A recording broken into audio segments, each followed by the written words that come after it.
Wildlife Protection Act 1972, Amendment 2002 gave us 2 additional protected areas officially, namely conservation reserves and community reserves. Wildlife Protection Act 1972 aims at generating integrated wildlife habitat and it involves a threefold objective. इस तरह से आपका जो content building है, answer writing है, वो थोड़ा on track रहेगा. And of course, it has got its very prominence say in your general studies, including general studies 1 preliminary. वहां पर by default we are having certain provisions and boards consider the following, which of them are correct. इस तरह के questions पूछे जाते हैं. When I take reference of Wildlife Protection Act 1972, three-fold objective which combines to work towards creating integrated wildlife habitat. ठीक है, पहला है सपोर्ट टू प्रोटेक्टेड एरिया. तो सबसे इंपॉर्टेंट चीज ऑटोमेटिकली आ जाती है, how do I define protected area in country. CBD पढ़ते समय हमने समझा था प्रोटेक्टेड एरियाज को कहते हैं cornerstone of biodiversity conservation. I have made you write that as well. In situ biodiversity conservation का सबसे इंपॉर्टेंट अटेम्प्ट है. And why do we identify it as cornerstone? Because it is those areas naturally which incorporate immense or elaborate endemism and diversity. आपको उसको recognition देना है, fortify करना है, boundary बनानी है, areas को restrict करना है with human activities, and it will go a long way in our objective of, say, controlling the loss of biodiversity. So India also works with the same domain. Conservation attempts incorporate support to protected area. Protected area हमारे country में है 4. सबको मिला जुलाकर लगभग 6% का total area है with 1000+ protected areas in the country. Support to protected area was divided into 2 categories. जल्दी से याद करो. Intranational and international. What is international support to protected areas? Reoccurring items 50:50 resource sharing. Non-reoccurring items 100% union government supported. Exceptional cases 4 हैं, जल्दी से बताइए. All protected areas which are notified protected areas which are right there in mountains, which are there in coast, which are there in desert, and have got not endemic, endangered, have got endangered specimen will be entitled to 100% union government support even for reoccurring expenditure. We call it reoccurring items, and that is how we have written. Second objective को अब हम pick up करते हैं, which is comparatively more bulkier in terms of factual details. We have listed it that way. That is the reason I have just saved it. Recovery programs. Recovery programs को आप आराम से 2 categories में divide कर सकते हैं. फिर non flagship को हम otherwise और आगे divide करेंगे. Flagship माने priority, non flagship माने non priority. Flagship priority incorporate national animal and national heritage animal. 1972 Wildlife Protection Act है और 1972 से ही हम रन कर रहे हैं Project Tiger. And when I take reference of the study which is related to Project Elephant की शुरुआत हुई है 1992 से, but actual mainstreaming जो हुआ है Project Elephant का वो 2010 से हुआ है. ऐसा क्या हुआ था 2010 में? कुछ specification, general awareness. 1972 flagship, अब यहाँ पर हम ऐड कर देते हैं, we are getting on there, we are taking up the step number 2 in our reference. Flagship is priority. I have got Project Tiger here. I'm just quickly building up the details. And दूसरा है मेरा Project Elephant. Project Tiger very clearly national animal and Project Elephant national heritage animal. Project Tiger को 72 से और Project Elephant को 92 से demarcate करते हैं. बट जो मेन स्ट्रीमिंग हुआ है एलिफेंट का, प्रोजेक्ट एलिफेंट का, वो 2010 से हुआ है. 2010 में ही प्रोजेक्ट एलिफेंट्स को नेशनल हेरिटेज एनिमल का डेजिग्नेशन दिया गया था और 2010 में ही there has been the added domain in the project elephant domesticated elephants का वेलफेयर को भी दिमाग में रखना. That is in that continuity we have got 2023 Gaja report which talks about the designated elephant corridors. So इस तरह से आप थोड़ा सा factual चीजों को manage कर पाते हैं, and when you write it, it doesn't look like that you are just bombarding examiner with facts. एक ऑर्गेनाइजेशन हो जाता है. जब आप प्रोजेक्ट टाइगर की बात करते हो तो international big cat alliance by default आता है, एम स्ट्राइप्स आता है. जब आप एलिफेंट्स की बात करते हो तो mic very important domain. So you can take up that kind of references in your content building. Project Tiger के साथ National Tiger Conservation Authority है. दोनों projects को आप WWF World Wildlife Fund के support के domain में justify करते हैं. Non-flagship और थोड़ा सा बल्कि है, तो उसकी तरफ थोड़ी देर से चलेंगे. Flagship, non-flagship country में priority और less priority पर demarcated होता है, right? And pilot माने experimental. These are the terms that we use very commonly in our country. So beginning on with recovery program, handling flagship. Recovery program का एक base introduction देंगे. And with step number 2.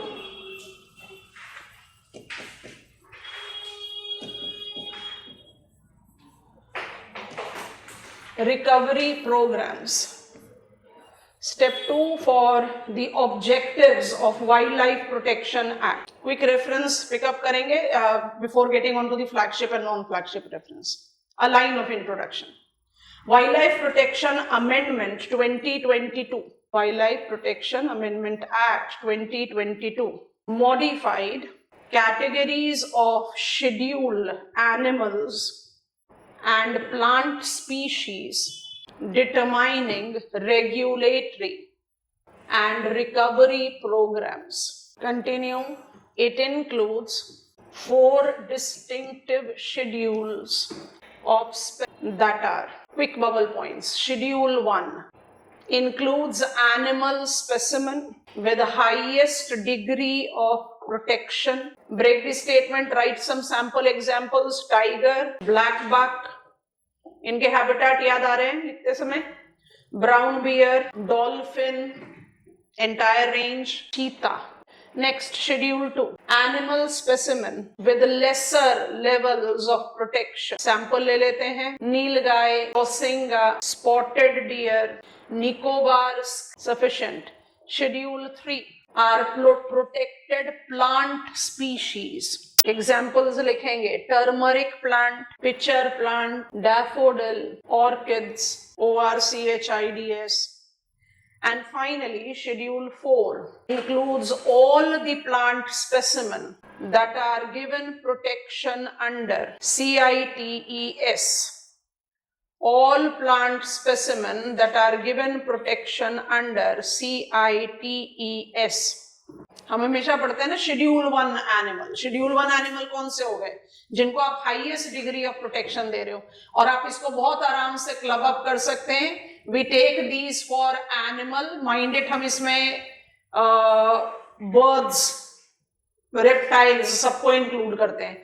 And यहां पर आप include करते हैं plants, जिसमें आप सबको इंक्लूड कर रहे हैं. ट्रीज को इंक्लूड कर रहे हैं, फ्लावरिंग प्लांट को इंक्लूड कर रहे हैं. You are including every, segregation नहीं है. एंड शेड्यूल 1 और 2 में कंपैरिजन करें या 3 और 4 में कंपैरिजन करें, 1 एंड 2 में डिग्री ऑफ प्रोटेक्शन थोड़ा सा वीक है. 3 और 4 में it is more about national and international recognition. CITES में जो जो प्रोटेक्टेड प्लांट्स हैं उनको आपने नोटिफाई कर दिया शेड्यूल 4. बाकी जो इंडिया स्पेसिफिक स्पेसिमेन है उनको आपने स्पेसिफाई कर दिया इन शेड्यूल 3. ये भी एक इंपॉर्टेंट नॉलेज में होना चाहिए. Sampling is sufficient. Now we are taking up recovery program part 1 as flagship.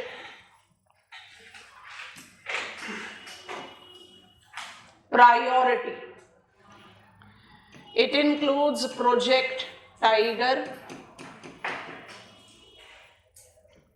that marked up its beginning in 1972. जो conventional चीजें हैं वो ज़्यादा difficult नहीं है for us to pick up into reference.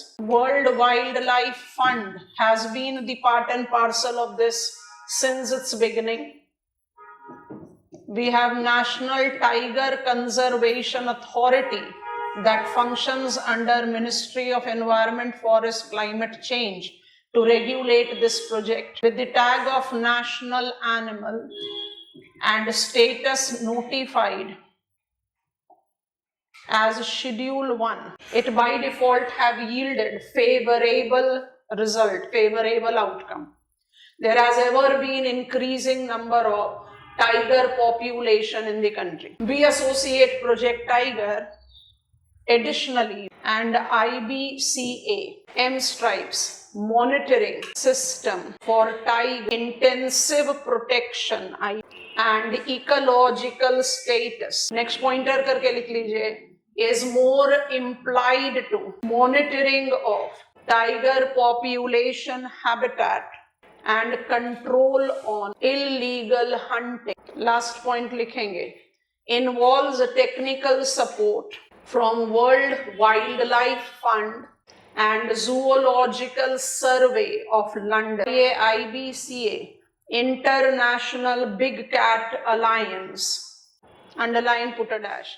It covers tiger, lion, leopard, snow leopard, and now in bubble, jaguar and puma. They are not found in India. Jaguar and puma. It is international alliance of more than 95 countries aiming at reviving geographical range of these big cats. Break the statement and write, mitigate climate change effect. Break the statement and write, minimize man-wild conflict. 58 tiger reserves are there in the country. 1, 2, 3, 4, 58 तो कोई logic बनता नहीं है. But हम जब बात करते हैं टाइगर रिजर्व्स की, number ever keeps on changing, so you just need to keep an eye on it. As per our 2023-24 data table, हमारे पास 2025 मध्य प्रदेश को भी ऐड कर लिया हमने, हमारे पास 58 टाइगर रिजर्व्स हैं. Why tiger is national animal? Tiger is national animal because it has got omnipresent.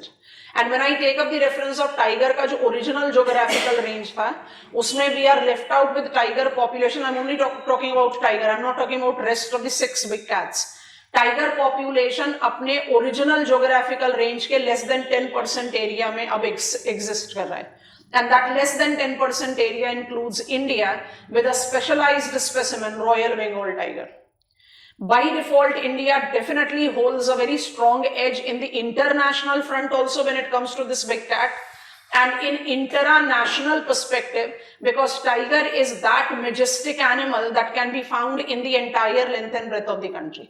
जब आपको जूओ ज्योग्राफिकल जोन्स, जिसको हम bio geographical zones wildlife research institute के हिसाब से बोलते हैं, तभी आपको कहा था आप माउंटेनस रीजन में चले जाएं, not climbing up the mountain, at the foot location Shivaliks में, तो वहां पर you have got Corbett national park, वहां टाइगर है.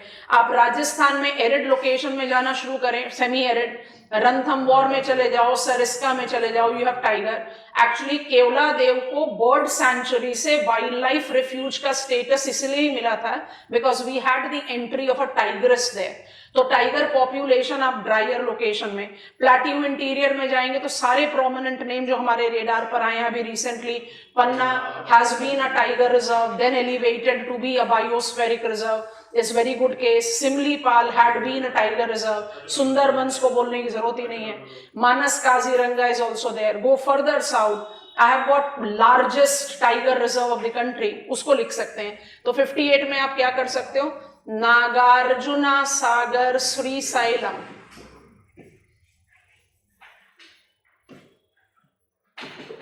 एक ही नाम है, नागार्जुना सागर Srisailam makes the largest tiger reserve of the country right there in Andhra Pradesh.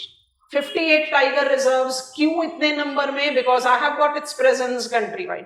तो हम पेनिनसुला में ट्रैवल कर रहे हैं, तो नागार्जुन श्रीशैलम है, we have Bandipur, we have Periyar, so you can keep on counting them.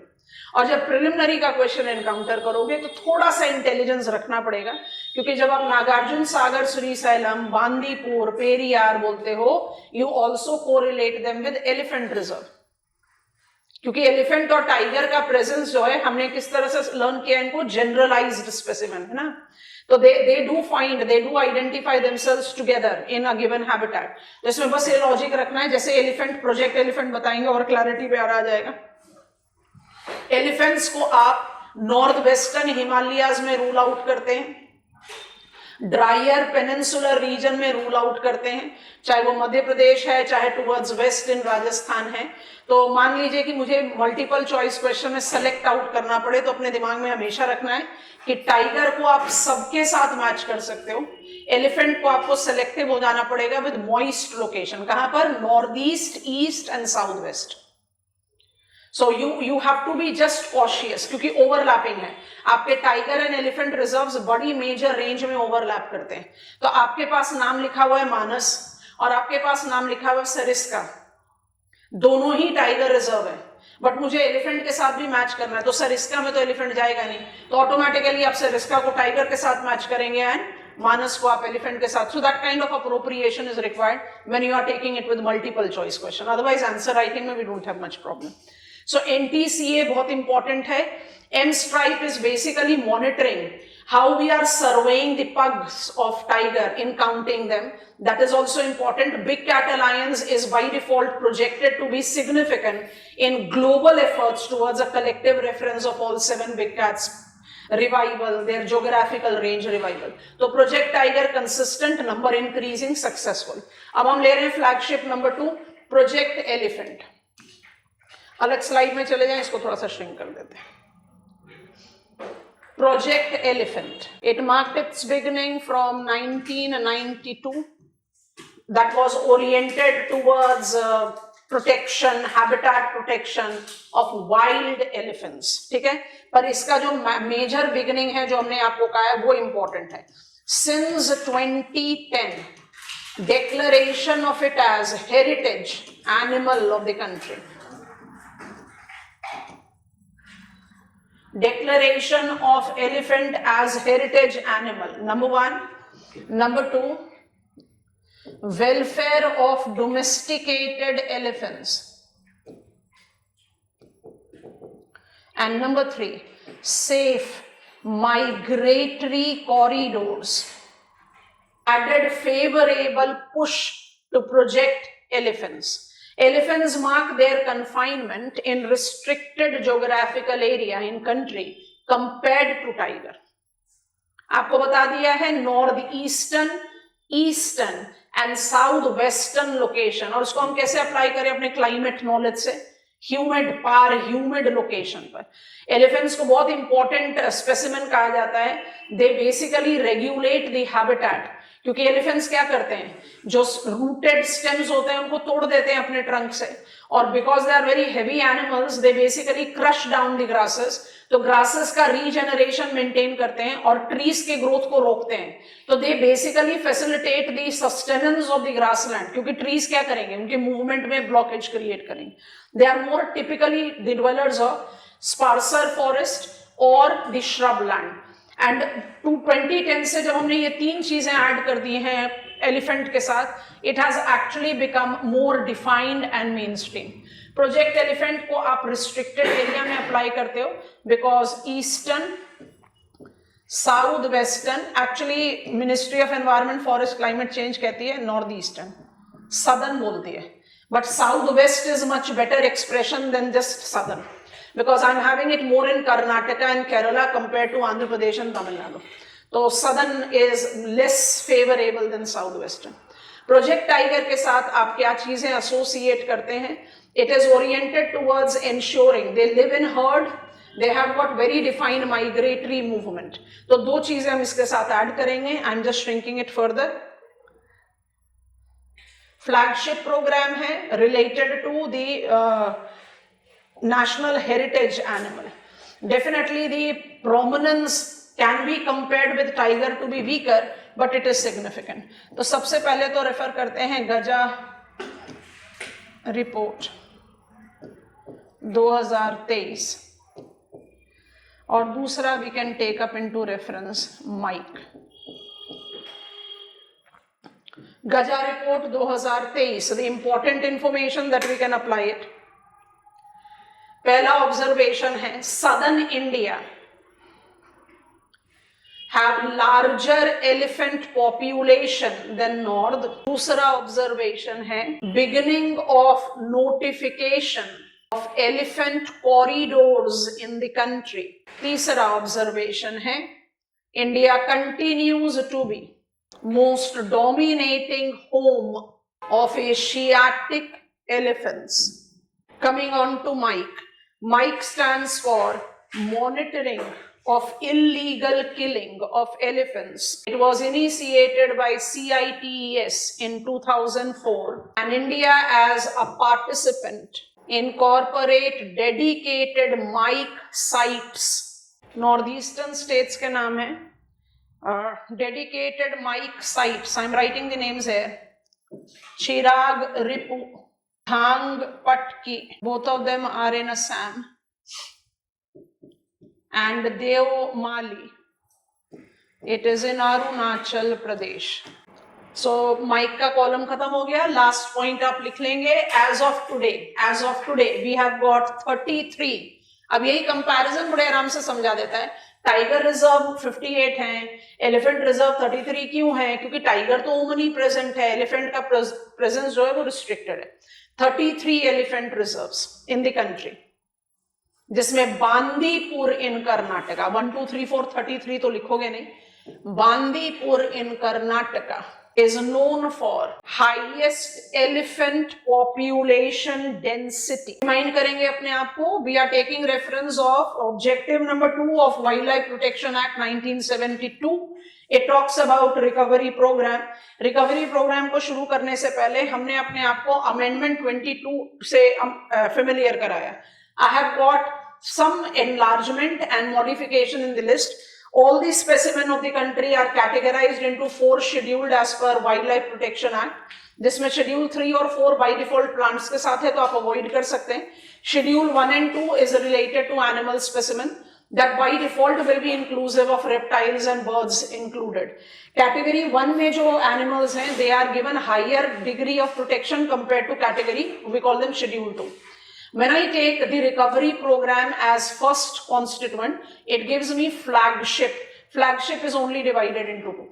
Project Elephant and Project Tiger both are associated prominently with revival of the declining specimen of tiger and elephants, apart from, of course, mitigating climate change, enhancing the ways by which we are having reduction in man-wild conflict. These are by default unwritten norms if I justify. M stripes में उसको आप specification देते हैं.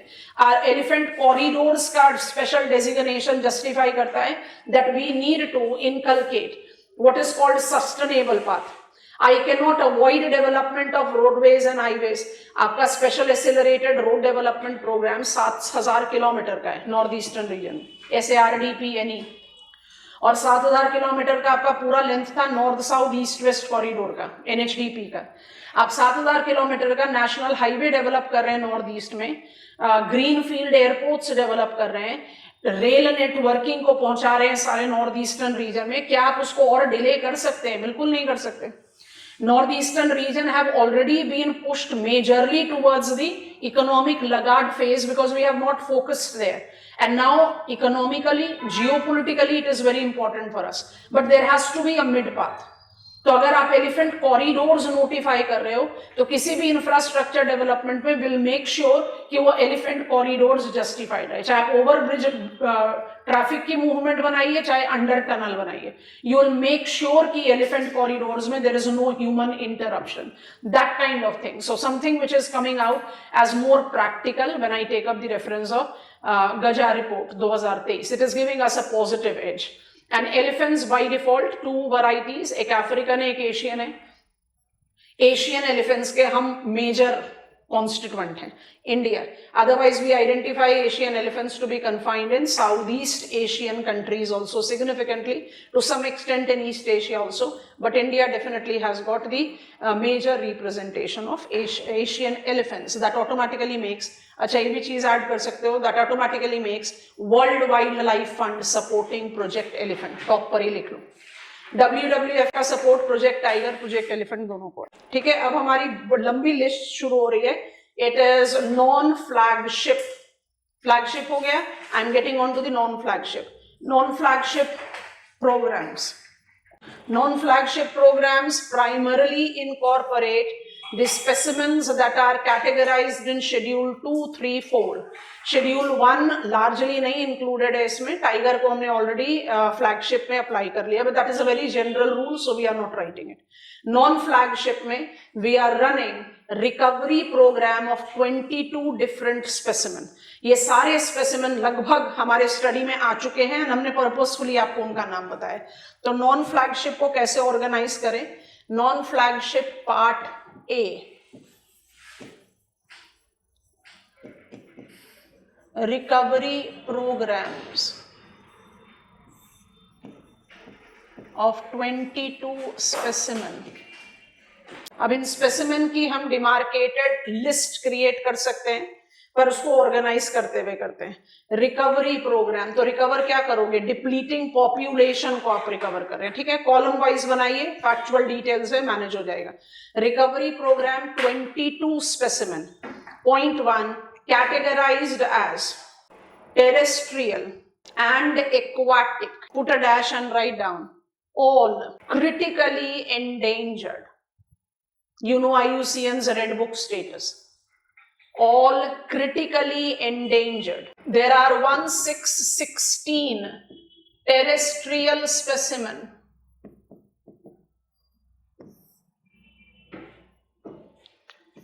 and 6 aquatic specimen included or covered. List करना शुरू करो। Terrestrial, पहले नाम लिखवा रहे हैं बर्ड्स का, प्रोजेक्ट वल्चर। 2 मिनट के लिए रुकेंगे। प्रोजेक्ट वल्चर का क्या इंपॉर्टेंट डोमेन जज करना है, हमने आपको कहा था that when will be reaching up here will talk about the vulture specimen. देखो जरा इसको, India has got resident vulture and 3 migratory vulture. तो आप अपने पॉपुलेशन ऑफ वल्चर को 6 + 3 काउंट कर सकते हैं, and all of them are critically endangered. You are required to write down the names of all the vultures. They all are critically endangered. Resident species, prelim ने ज्यादा मदद करेगा, answer writing में तो आप लिख सकते हो 6 resident specimen, और सबका डिक्लाइन है। Indian vulture also called long billed vulture, white backed vulture, slender billed vulture, red headed vulture, bearded vulture and Egyptian vulture। ये रेजिडेंट है, नेटिव है, और गैप डाल के लिखिए migratory. Cinereous vulture, griffon vulture and Himalayan vulture. Raptors, raptors को क्या हम स्कैवेंजर्स में काउंट कर सकते हैं? नहीं। They feed on dead remains and definitely thereby play very significant role in ecological setup as well as economy. And we have noticed tremendous catastrophic decline in the population of vulture. Why? Because we have surpassed their resilience. पहले तो शुरुआत हुई dead remains of cattle को फटाफट remove कर देने का, so that we can minimise the possibility of any outbreak of diseases. जो भी आपके पास रिमेन्स हैं वो diclofenac, anti inflammatory drug, that has led to bioaccumulation, vulture population becoming bald, vulture population becoming blind, vulture population reproduction capacity on decline, life expectancy on decrease, माने tremendous dip in the population. So much so that 90+% of population in some of the protected areas were noted to have declined. That is the reason we mobilized Project Vulture. बहुत important domain है, इसलिए separately highlight कर दिया।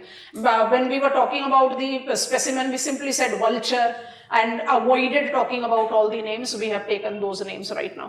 So birds लिख रहे हैं, 16 terrestrial specimen है। सबसे पहले पिकअप किया vulture, अब दूसरा लिखो जॉर्डन कोर्सर। कुछ याद आया?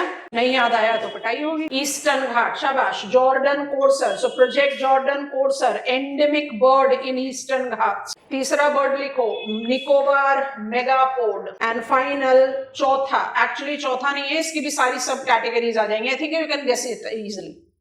प्रोजेक्ट बस्टर्ड, चारों वैरायटी आप जानते हैं। And can you recall how Project Bustard facilitated recognition, mainstreaming of grasslands?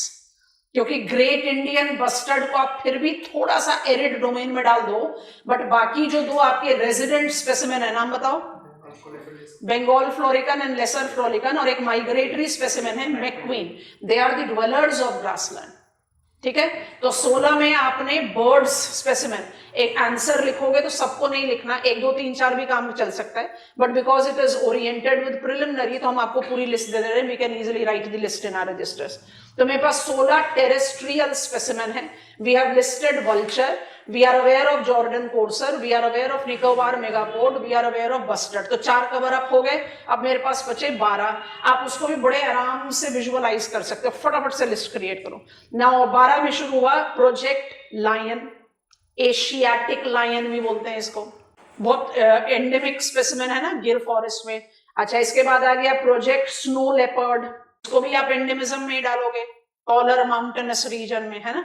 Beyond temperate deciduous, height बता दो भाई। हिमालयाज में ही मिलेगा मुझे स्नो लेपर्ड, और स्नो लेपर्ड मुझे मिलेगा in the altitudinal habitat that has got height more than dash 3800 metres, 38 से 4800 मीटर्स तक है टाइगा, 4500 मीटर्स हम क्या बोलते हैं, ट्री लाइन ऑफ हिमालयस, ठीक है, perfect. So project snow leopard. तीसरा लिखेंगे प्रोजेक्ट एशियाटिक वाइल्ड बुफेलो। इतना एंडेमिक नहीं हुआ, क्यों? वाइल्ड बुफेलो की पॉपुलेशन मुझे काफी वाइड स्प्रेड दिखती है in the peninsular reason of the country. उसके बाद है प्रोजेक्ट ब्राउन डियर, संगाई बोलते हैं इसको, SANGA। Project rhino, it has to be endemic. कहां गए आप? नॉर्थ ईस्ट, स्पेसिफिकली असम, सब हिमालयन, वेस्ट बंगाल, उसके बियॉन्ड कहीं नहीं जा रहे, तो ये एंडेमिक हो गया। 5 पेपर नेम ले लिए। Next is project caracal, CARCAL, ये स्पेसिमेन हमने आपको लिखवाया नहीं, it is a cat variety. Next is project Malabar civet, you are aware of it. Next is project clouded leopard, northeastern region, you are aware. Next is project hangul, subspecies of red deer है, Kashmir Stag भी बोलते हैं इसको। आपको Sikkim Stag बहुत specifically लिखवाया था, hangul Kashmir stag. Then is project Nilgiri tahr, then is project red panda. कितने सारे नाम है जो आप ऑलरेडी जानते हो, and that was the reason we selected these as sample. And finally the 12th name is project swamp deer. Swamp deer को popularly कैसे बोलते हैं? बारहसिंगा। कई बार लिखा ना स्वैम्प डियर, जनरलाइज्ड स्पेसिमेन में we were writing swamp deer, barasingha. इसमें बस हमने एक ही स्पेसिमेन मिस किया हमारे स्टडी में इंक्लूड करने के लिए, that was caracal, otherwise we are aware of all of them. 16 terrestrial done. Coming back to my board, I am now talking about 6 aquatic. इसमें एक्वाटिक बर्ड भी इंक्लूडेड है। पहला लिखो हम्पबैक व्हेल, दूसरा by default Gangetic dolphin, third is marine turtle, fourth is northern river terrapin, fresh water turtle है ये, Northern River terrapin. पांचवा is dugong, and the 6th one is aquatic bird, edible nest swiftlets. Edible nest swiftlets. हमने आपको dugong और edible nest स्विफ्टलेट्स नहीं लिखाया, बाकी सब आपके रजिस्टर्स में ऑलरेडी हैं। We are running 22 recovery programs identified as of today. It can mark up its increase. ये 22 का नाम आप 1 2 3 4 22 लिख सकते हो, but I don't think that is required. आपको लिस्ट इसलिए करवा दिया ताकि you should take note of कि ये स्पेसिमेन है। Most of the specimen we were already aware of. Answer लिखते समय थोड़ा सा ऑर्गेनाइज करके सैम्पलिंग दे दो। 16 टेरेस्ट्रियल है, 6 एक्वाटिक है। 16 टेरेस्ट्रियल में कुछ बर्ड्स इंक्लूडेड है, project vulture bustard is sufficient. And then animals, you talk about some specialised, lion की बात कर लो, स्नो लेपर्ड की बात कर लो, रेड पांडा की बात कर लो, एंड फिर जनरलाइज की बात कर लें तो बारहसिंगा की बात कर लो, that is swamp deer. And then you can take up reference of nilgai, the and wild buffalo, these are the generalised specimen. काफी आराम से आंसर क्रिएट होता है। एंड एक्वाटिक में because we have got no division demarcated, आप 6 के नाम आराम से लिख सकते हैं, या you can just apply, we are talking about nektons as well as birds, तो बर्ड्स का एक नाम लिखकर नेक्टॉन्स को जस्टिफाई करेंगे। We are having this as the most prominent block when it comes to non flagship. ये सारे के सारे स्पेसिमेन क्रिटिकली एंडेंजर्ड है। Now we are talking about the other non flagship programme, उसमें कुछ एनलार्जमेंट ऑफ रिकवरी प्रोग्राम इधर से भी होगा, and some that will be going separately. We are taking up the reference of B, wildlife day 2025. So something very fresh we can take up into reference. Wildlife Day 2025 marked up the beginning of a cheetah reintroduction. Cheetah reintroduction in Gandhi Sagar, Madhya Pradesh and Bani Plains. बता दो भाई कहाँ? Gujarat. Star mark करके लिखेंगे चीता extinct in India were reintroduced with movement of cheetah from Namibia and South Africa to Kuno National Park in Madhya Pradesh. अब लिखो B, mobilization of Project Ghadiyal, freshwater crocodile depleted of their population due to habitat destruction. Habitat destruction के लिए bracket में लिख लीजिए sand mining of rivers and river water pollution. Bracket close करेंगे. It involves the provision of captive breeding.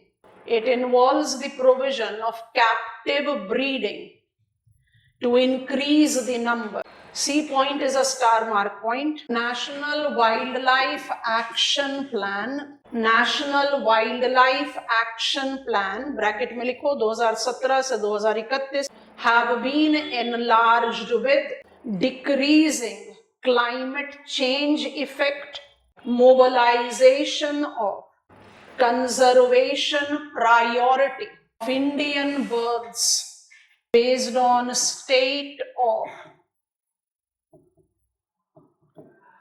birds report 2023 add कर लीजिए.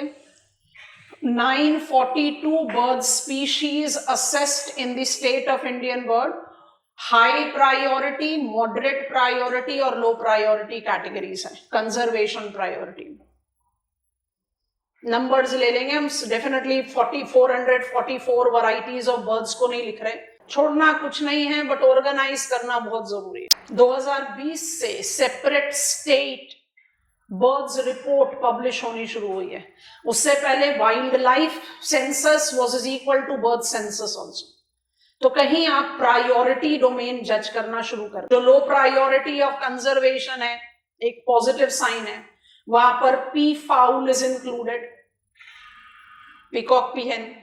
अब peacock हमारा नेशनल बर्ड है, प्रोटेक्शन है 1972 wild life protection act schedule 1 में, तो ऑटोमेटिकली उसका तो पॉपुलेशन इंक्रीज करेगा लो में, जिसमें आपके पास मोर देन 400 है. और दूसरा जो स्पेसिमेन है जो मैं थोड़ा सा पॉजिटिव एज दे रहा है, यस देयर इज इंक्रीज, वो है sparrow. Sparrow population had marked up its increase in the urban areas, even in metros. Major reason of decline tha pollution, noise pollution, air pollution, more importantly mobile towers. Now there is a revival. So there are different priority into which we have graded birds. थोड़ी देर के लिए रुको, सोचो आप क्या कर रहे हो. आप नॉन फ्लैगशिप रिकवरी प्रोग्राम के बारे में बात कर रहे हो. एवरेज बच्चा नॉन फ्लैगशिप रिकवरी प्रोग्राम को खत्म कर देगा 22 बोलते. That we are having 22 specimen which are critically endangered as of today, which we are mobilized with recovery program. ज्यादा करोगे तो भाई terrestrial, aquatic सब है and will full stop. हम यहां नहीं रुक रहे. हमने कहा non flagship recovery programme is not just associated with 22 critically endangered specimen. Of course वो बहुत इंपॉर्टेंट है. प्रोजेक्ट टाइगर और प्रोजेक्ट एलिफेंट के लाइन में ही इंपॉर्टेंट है, वो बिल्कुल है, लेकिन non flagship recovery programme goes even beyond. तो कंटेम्प्रेरी एज लेने के लिए हमने सेकेंड स्टेप ले लिया कि जो हमारा वाइल्ड लाइफ डे था 2025, वहां पर चीता री इंट्रोडक्शन. कुनो चीता एक्सटिंक्ट इन आवर कंट्री. चीता ड्वेलर्स कहाँ थे इंडिया में, कहाँ थे चीता का पॉपुलेशन? गुजरात में था. और गुजरात में जब वो एक्सटिंक्ट हुआ तो we attempted to revive the population, हो नहीं पाया. फिर we have taken up the movement.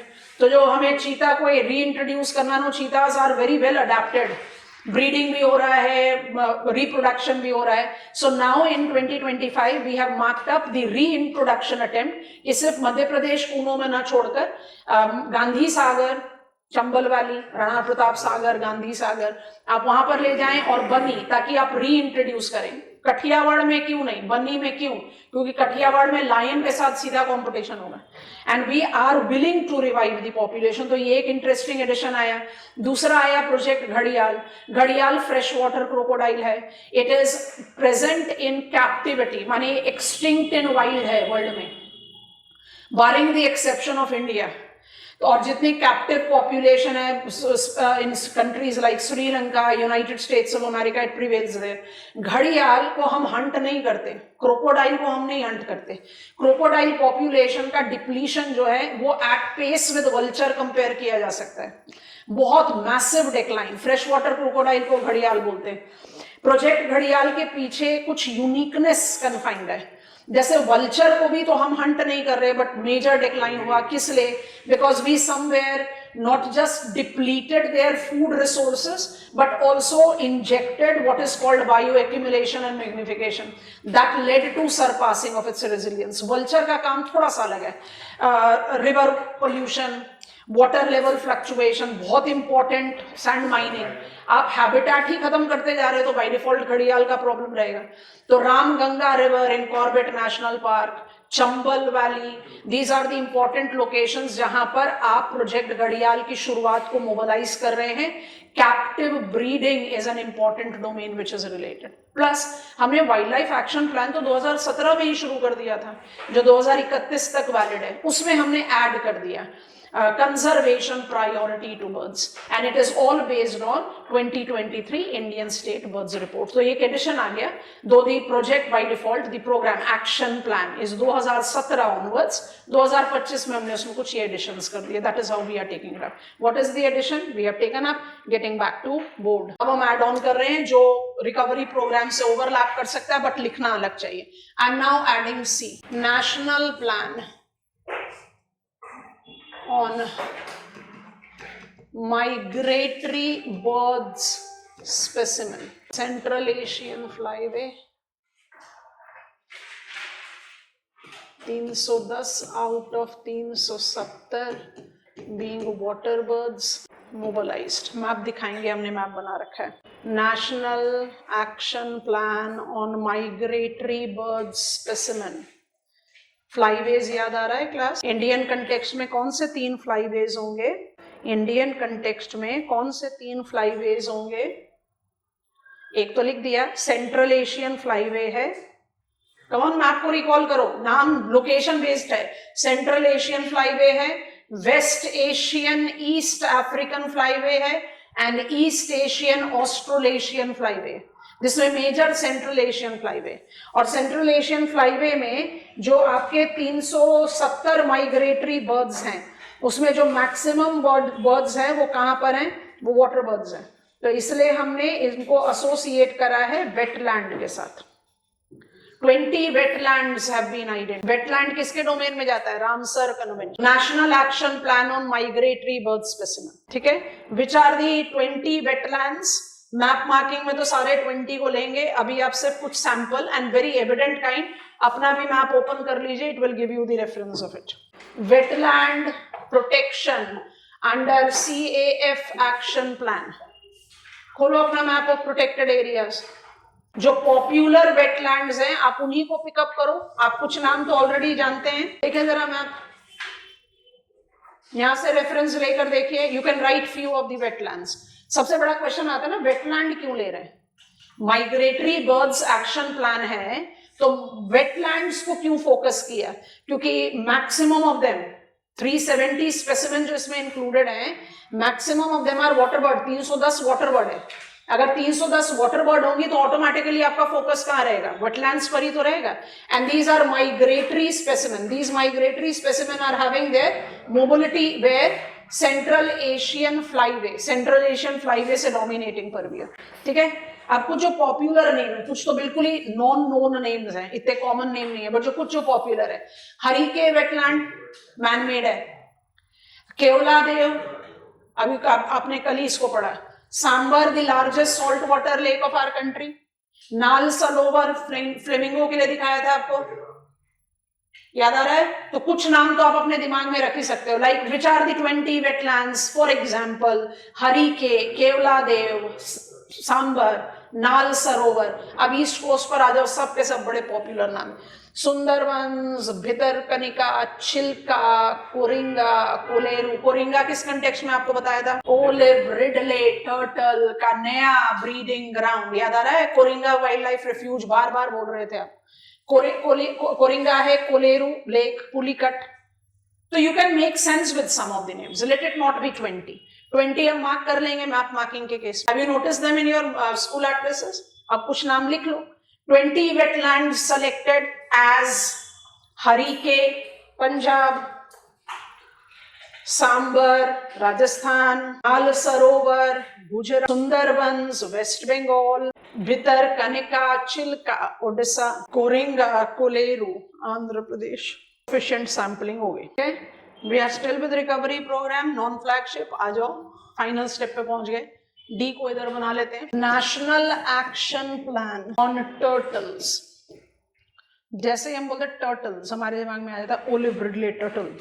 National Action Plan on Turtle (bracket marine turtle) के बारे में बात करें तो Northern River terrapin की बात नहीं करेंगे, ठीक है? Marine turtle. 2021-26 includes 5 sea turtles: olive ridley turtle, green turtle, hawksbill turtle. Time to revise. I'll be just concluding on eco-sensitive zone. Time to revise. Wildlife Protection Act 1972, aiming at developing integrated wildlife habitat, involve threefold objective. Objective 1 and Objective 2 has given us complete coverage. Third objective बच रहा, उसी में हम eco sensitive zone को add कर लेंगे. पहला objective है support to protected areas, we are done with that. दूसरा है रिकवरी प्रोग्राम, बल्कि है, divided into 2, flagship and non flagship. Flagship में आप एसोसिएट कर रहे हैं project tiger and elephant with their tail enders, और नॉन फ्लैगशिप में आप ये 4 categories, all of them are important, किसी को भी आप मिस नहीं करेंगे. आप अगर सिर्फ रिकवरी प्रोग्राम एस 22 स्पेसिमेन पर छोड़ोगे तो आपका आंसर इनकम्प्लीट है. आप सारे नाम मत लिखिए बट कैटेगरीज सारे बनाएंगे. What is the third objective? Ensuring protection, safety, welfare of wild life outside protected area. कुछ एक्सटेंशन पर तो हमने उसके बारे में बात कर ही ली. जब आप बात कर रहे हो, right here we have written national action wild life action plan. Have we not talked about minimising man wild conflict? M stripes में भी हमने कहा मिनिमाइजिंग मैन वाइल्ड कॉन्फ्लिक्ट. तो it is not that these programmes are not oriented towards.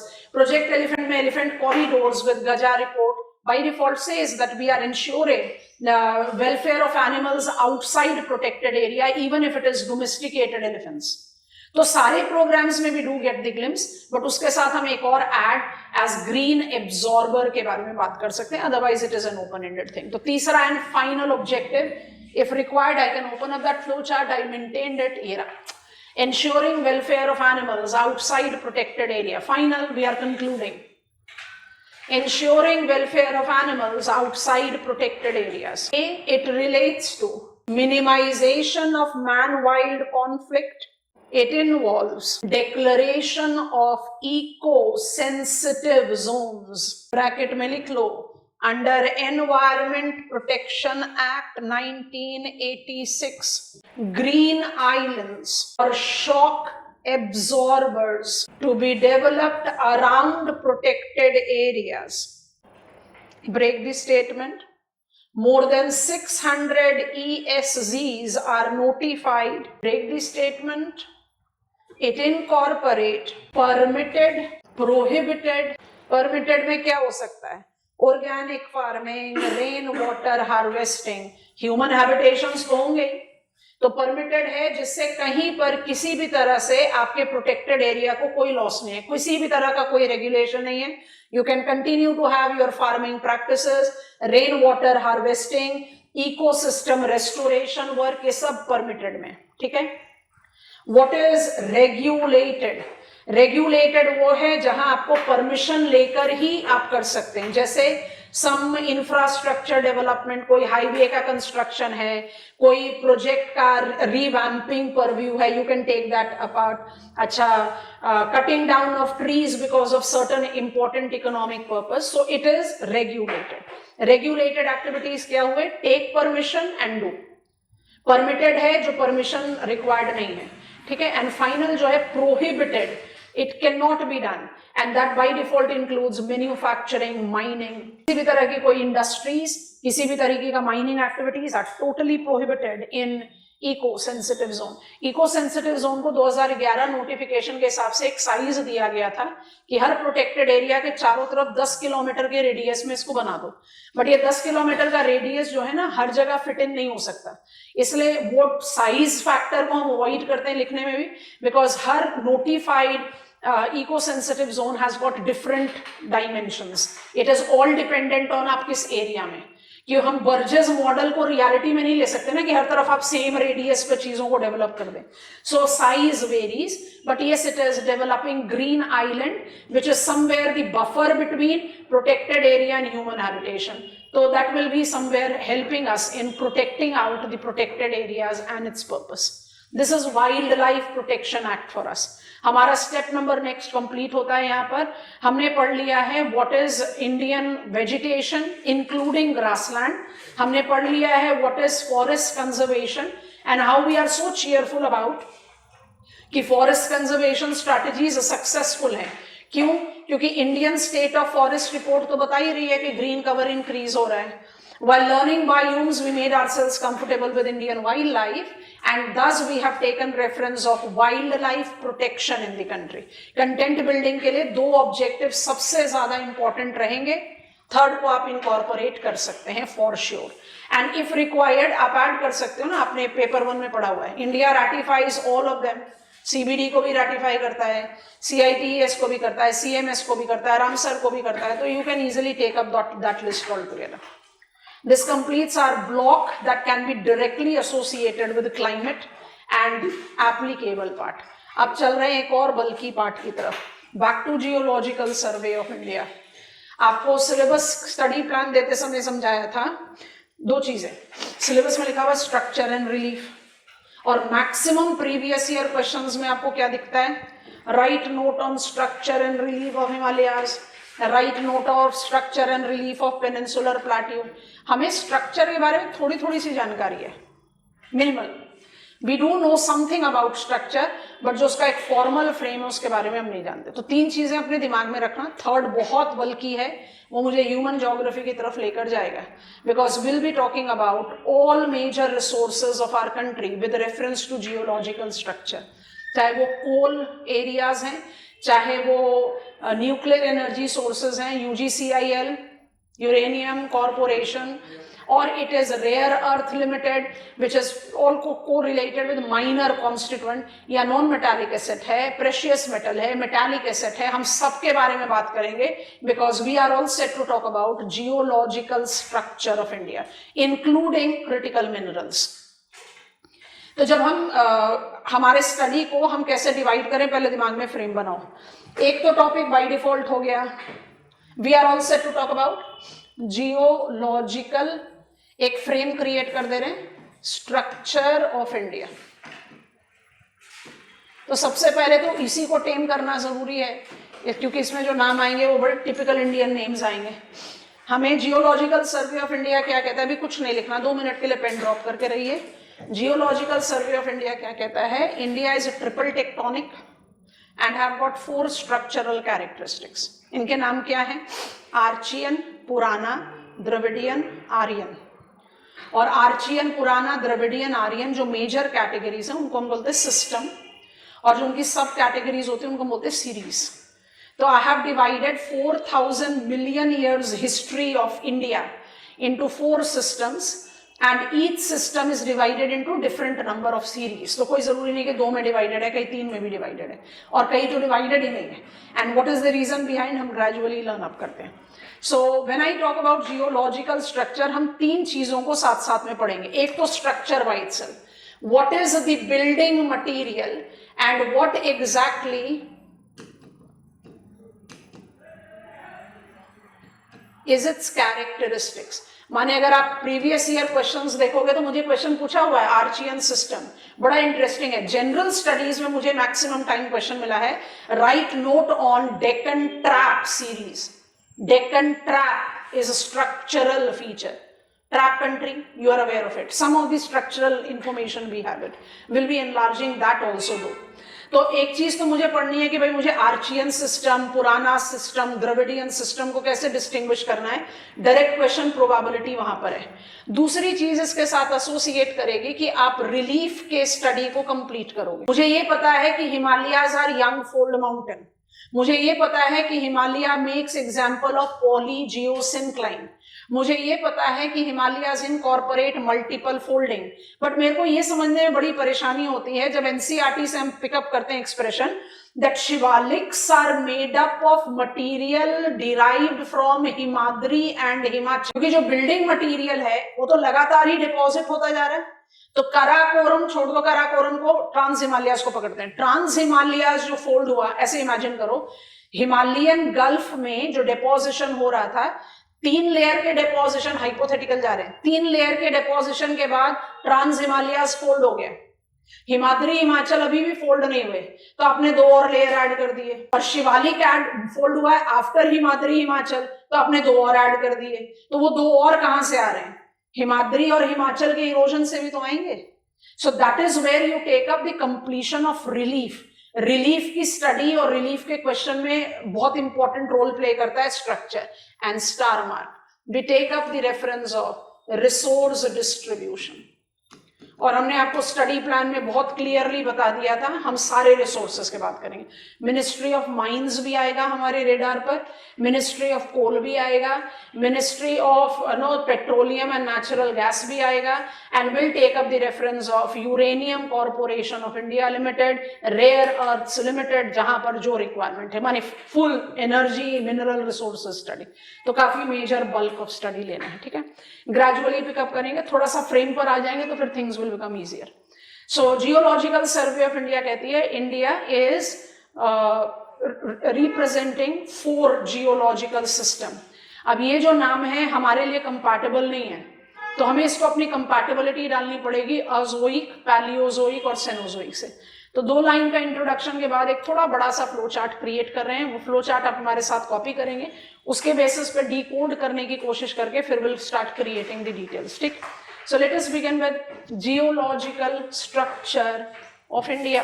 इसको तो हम हटा देते हैं, हमें जगह चाहिए होगी, हमारा फ्लो चार्ट बहुत बड़ा। Geological structure of India. Point 1, building material of relief is collectively referred as a geological structure. Indian crust existence since 4,000 million years, since 4,000 million years justifies multiple structural divide that includes। तो आपने flow chart copy करना है, हम advice करेंगे कि आप flow chart को थोड़े से ओपन स्पेस में करें, जो जगह अभी बच गई है उसको छोड़ दो, कंटेंट लिखते समय इस्तेमाल कर लेना। आर्चियन सिस्टम, पुराना system, Dravidian system and Aryan system. Archean system को आप 4,000 मिलियन ईयर्स से 1400 मिलियन ईयर्स के बीच में लेते हैं, मिलियन ईयर्स अगो। पुराना सिस्टम को आप 1400 मिलियन ईयर्स से 600 मिलियन ईयर्स के बीच में लेते हैं। द्रविडियन सिस्टम दो is identified to be beginning some 600 million years, but चलो अभी पहले लिख देते हैं 600 million years to some 300 million years ago. और आर्यन सिस्टम, तो ये पता चल गया ना, आर्चियन से आर्यन, हम ओल्ड से न्यू में जा रहे हैं, ऐसे समझना ज्यादा आसान होता है जियोलॉजिकल स्ट्रक्चर को। और आर्यन को हम कैसे कर रहे हैं? 300 मिलियन ईयर्स, ठीक है। अच्छा, अब इसके बाद हम इसको सब कैटेगराइज कर रहे हैं अपना डिमार्केशन लेने के लिए, 1 बाय 1 पिकअप करते जा रहे हैं। आर्चियन सिस्टम को हम सब डिवाइड करते हैं, sub division of the system is called series. I'll be writing it flow chart में, वो अपने आप एविडेंट हो जाएगा। Archean is subdivided as gneiss and schist series and Dharwad series। अब सब कैटेगरीज हम इस फ्लो चार्ट पर नहीं ऐड कर रहे, बस इधर तक ही रुकेंगे। पुराना को आप सब डिवाइड करते हो as Cuddapah series and Vindhyan series. Dharwar interestingly मुझे सिर्फ हाइमंता सीरीज देता है। और आर्यन में आते हैं तो काफी फेमिलियर नेम्स हमारे रेडार पर आते हैं। एक को बोलते हैं गोंडवाना सीरीज, एक को बोलते हैं डेक्कन ट्रैप सीरीज। थोड़ा सा अपना जियोलॉजिकल स्ट्रक्चर की नॉलेज को अप्लाई करें, और एक जो बहुत general account of principle of super imposition states that low lying strata will always be older than overlying strata। ठीक है, हम इन टर्म्स को नहीं पहचानते, हमें नहीं पता ये टर्म्स। अभी तक हम अपने इंडियन ज्योग्राफी में भी उन्हीं टर्म्स का इस्तेमाल कर रहे थे जो बहुत कॉमनली यूज होता है। आपने फ्लो चार्ट बना लिया, अब हम इसको मेसअप कर सकते हैं। आप अपने फ्लो चार्ट पर अब मेसअप मत करना, हम फटाफट सेपरेट कंटेंट बिल्डिंग करेंगे। आप पहले ध्यान से इनको कैटेगराइज करो। कैटेगराइजेशन के लिए क्या मदद कर रहे हैं, ध्यान से देखेंगे, just to be familiar with what they are actually. अगर हम 4000 million years ago planet earth का सरफेस क्रस्ट के डेवलपमेंट को एसोसिएट करते हैं, तो by default I am talking about which geological era, Azoic, जिसके साथ हमने किसको एसोसिएट किया, शील्ड और क्रेटॉन को, राइट। अज़ोइक एरा का एक्सटेंशन कब से कब तक है, I want to write it here support के लिए, फिर हम इसको इधर अप्लाई कर देंगे। आप कुछ नहीं ऐड करें, आप बस मेरी मदद कर दो। अज़ोइक एरा को हम एसोसिएट करते हैं 4000 मिलियन ईयर्स से 600 मिलियन ईयर्स तक। खुद से देखो, आपके 4 में से 2 सिस्टम अज़ोइक हैं। वर्ल्ड ज्योग्राफी में हम कहते हैं Azoic era, pre Cambrian epoch is the least deciphered epoch. Collectively कह देते हैं cooled and solidified crust and full stop. तो चाहे वो इंडियन शील्ड हो मैप ऑफ वर्ल्ड में, चाहे कनाडियन शील्ड हो, चाहे अफ्रीकन शील्ड हो, चाहे ऑस्ट्रेलियन शील्ड हो, हम सबको कितना जनरलाइजेशन दे देते हैं, 4000 मिलियन ईयर से लेकर 600 मिलियन ईयर्स तक कूल्ड और सॉलिडिफाइड क्रस्ट है। क्यों? क्योंकि मैप ऑफ वर्ल्ड में it becomes very difficult for us to pinpoint 4000 million years पहले क्या हुआ, 2000 मिलियन ईयर्स पहले क्या हुआ, 1000 मिलियन ईयर्स पहले क्या हुआ। स्केल बहुत बड़ा है, बहुत बड़े एरिया पर हो और बहुत पुराना टाइम है, and that is the reason you don't have the original existence of the structure. But यहां पर तो आप जूम इन करके एक कंट्री पर आ गए हो, आपका स्केल ऑफ कंसिडरेशन एनलार्ज हो गया है, स्पेसिफाइड हो गया है। That is the reason Geological Survey of India Azoic era को 2 पार्ट में डिवाइड कर रहा है। अब ध्यान से देखना, हम रिलेटिव टर्म लिख रहे हैं। आर्चियन सिस्टम को हम क्या बोलेंगे, लोअर प्री कैम्ब्रियन। दूसरा नाम बताओ, दूसरा नाम बताओ, लोअर अज़ोइक। लोअर क्यों बोलेंगे, older will be low lying, younger will be overlapping. तो आर्चियन सिस्टम को आप बोलो लोअर प्री कैम्ब्रियन या आप बोलो लोअर अज़ोइक, और पुराना को फिर आप क्या बोलेंगे, upper pre Cambrian. I think it is making sense. अच्छा, आप कंसंट्रेट करो आर्चियन पर। आर्चियन इज लोअर अज़ोइक, समझ आया, कंपैटिबिलिटी बनी जिसमें हम जिस टर्म को हम जानते हैं। लोअर, ठीक है, ओल्डर 4000 मिलियन ईयर से 1400 million year has to be older. Older, इसको फिर आपने 2 पार्ट में डिवाइड कर दिया। What is gneiss and schist, it is lower Archean. Lower माने क्या हुआ, older. What is Dharwar, it is upper Archean. हम किस सीक्वेंस में चल रहे हैं अपने फ्लो चार्ट पर, जो नाम पहले आ रहा है वो ओल्ड है। तो आर्चियन से पुराना गए, तो अब आर्चियन को कंसंट्रेट करो। नीस एंड शिस्ट इज ओल्डर आर्चियन, पर जियोलॉजिकल स्ट्रक्चर में लोअर बोलते हैं, ओल्डर नहीं बोलते। तो what is gneiss and schist, it is lower Archean. अगर लोअर आर्चियन है तो नीस एंड शिस्ट होगा जो डिपिक्ट करेगा originally cooled and solidified crust of India.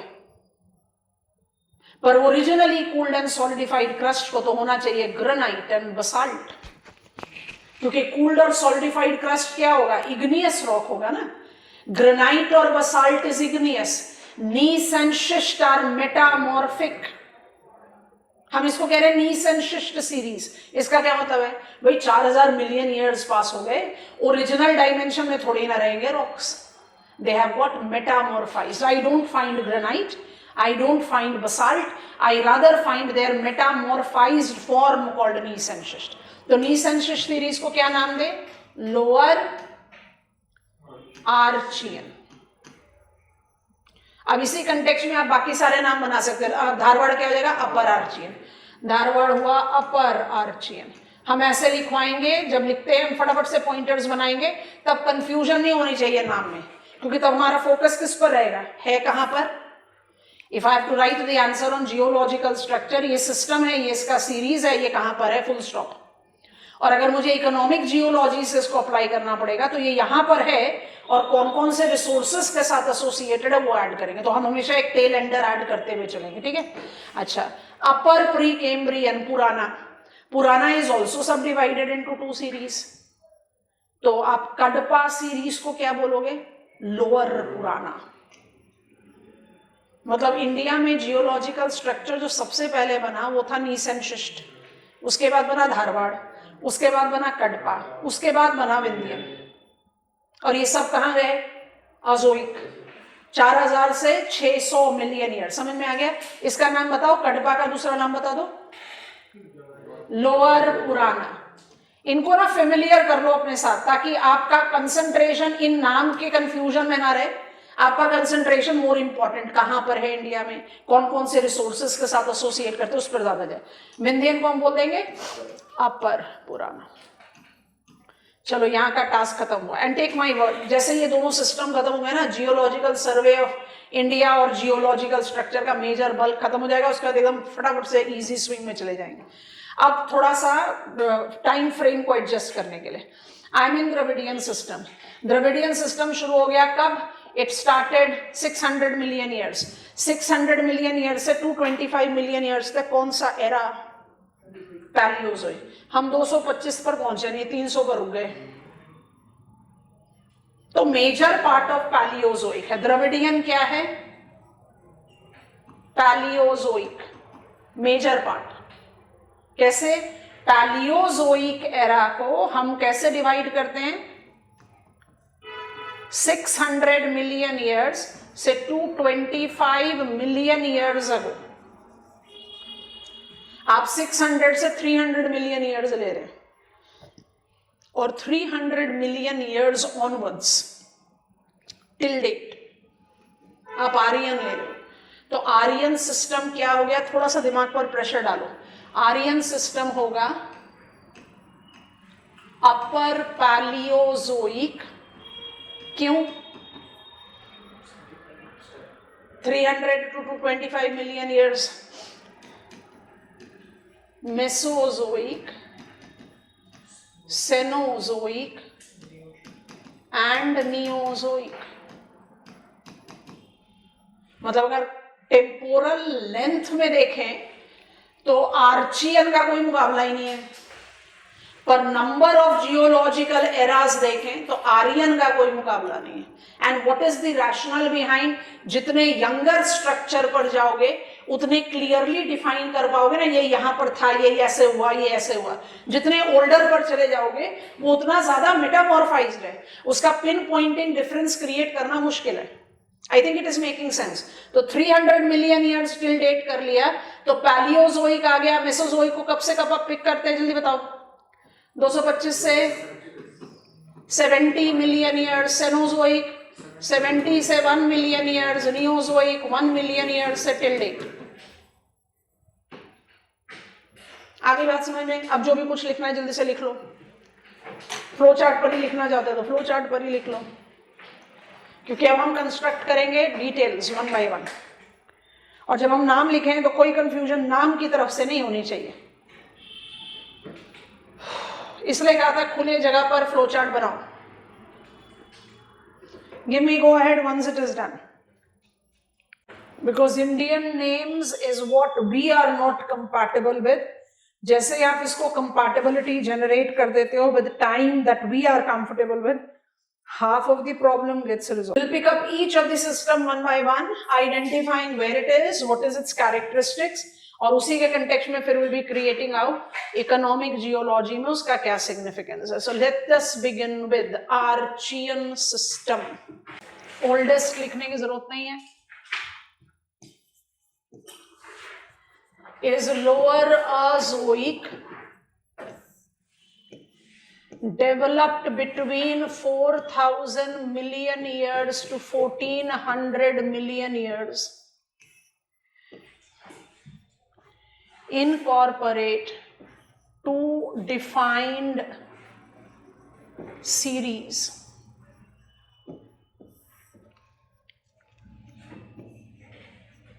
A. Gneiss and Schist series is oldest construct developed due to original cooling and solidification of Indian crust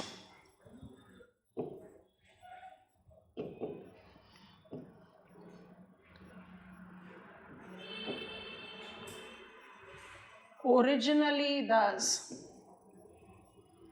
it represented granite and basalt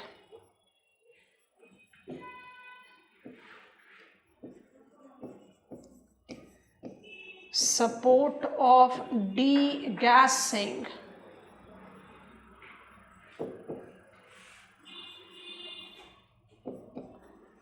thus swift cooling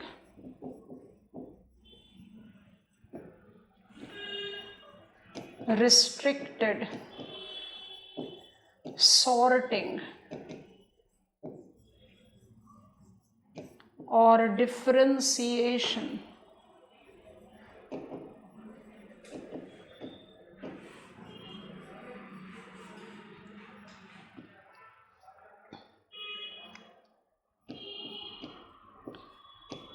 it forms basement rock or fundamental complex that is backbone of Himalayas.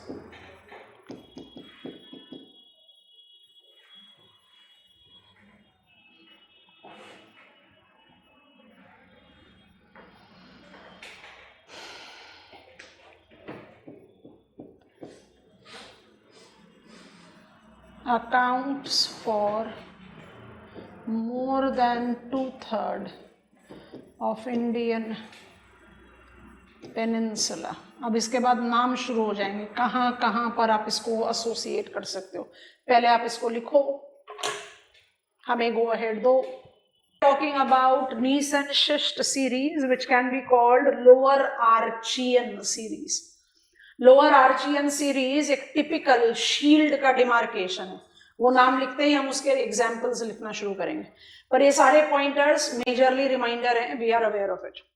I was formed due to original cooling and solidification.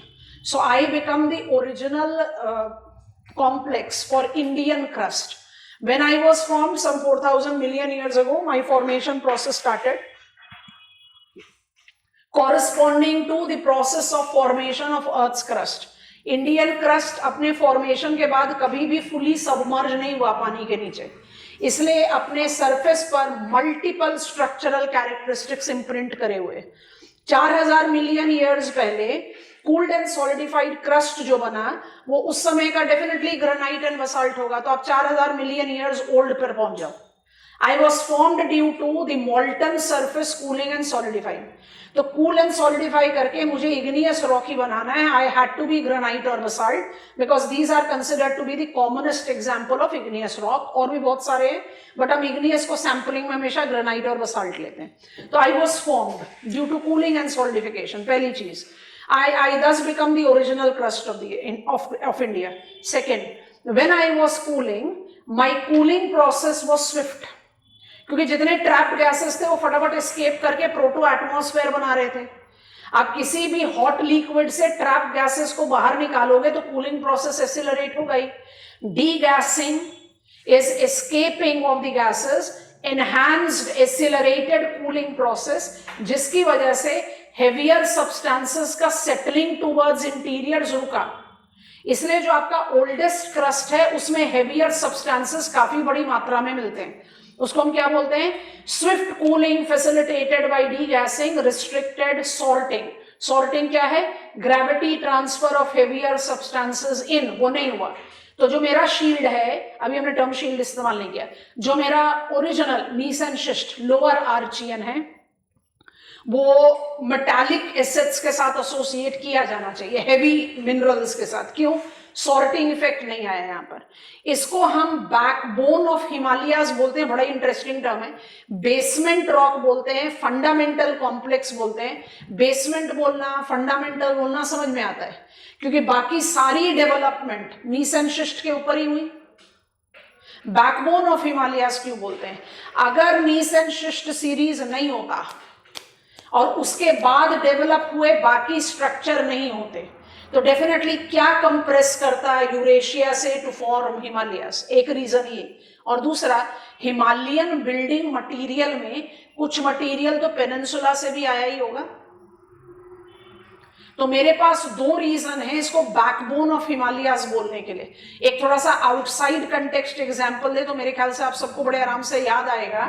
अगर Canadian shield नहीं होता तो अपलेचियन का building material कहां से आता?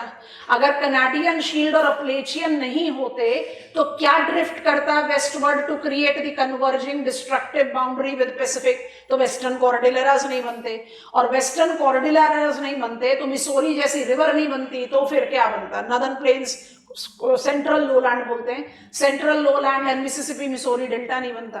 मतलब north America का मैप जैसा हम जानते हैं वैसा नहीं होता। होता कि नहीं होता वो आप बैठकर डिबेट करते रहो। बिल्कुल वही वाली चीज। नीस एंड शिस्ट मेरा बेसमेंट रॉक है, नीस एंड शिस्ट मेरा फंडामेंटल कॉम्प्लेक्स है, बैकबोन ऑफ हिमालयाज है, क्योंकि इसी से फैसिलिटेट होकर हमने कंप्रेशनल स्ट्रेस से हिमालयाज जनरेट किए। ये कम से कम दो तिहाई 2/3 ऑफ पेनिनसुला को कवर करता है। ओरिजिनली ग्रेनाइट बसाल्ट है, अभी तक हमने नीस एंड शिस्ट यहां नहीं लिखा। अब इसको विजुअलाइज कैसे करें? 2/3 ऑफ द पेनिनसुला, और ये कहां पर है? अब ये मैप ना धीरे धीरे कॉम्प्लिकेटेड होता जाएगा, तो अभी हम मैप नहीं बनाते, अभी हम अपना वाला बेस डायग्रामेटिक रिप्रेजेंटेशन लेते हैं। More than 2/3 of the peninsula, उसका क्या मतलब? Can all of us recall this? I'll draw it as miniature for the time being. ये याद आ गया? क्या है ये? Indian peninsular plateau. Peninsular plateau का क्या कैरेक्टरिस्टिक्स डिराइव किया था? It's a shield.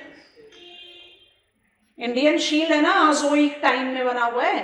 तो ये जो पूरा आपका डिस्टॉर्टेड इन्वर्टेड ट्रायंगल है जिसको आपने नाम दिया था पेनिनसुलर प्लाट्यू, ये बेसिकली रिप्रेजेंट कर रहा है ये 2/3 इंडियन पेनिनसुला। ये सब क्या है? Then granite basalt. आज क्या? Gneiss and schist. पर क्या ये सारा का सारा मुझे नीस एंड शिस्ट दिखाई देता है? आपको एक नॉलेज में है, बस उसी को अप्लाई करो। आप डेक्कन ट्रैप सीरीज जानते हैं?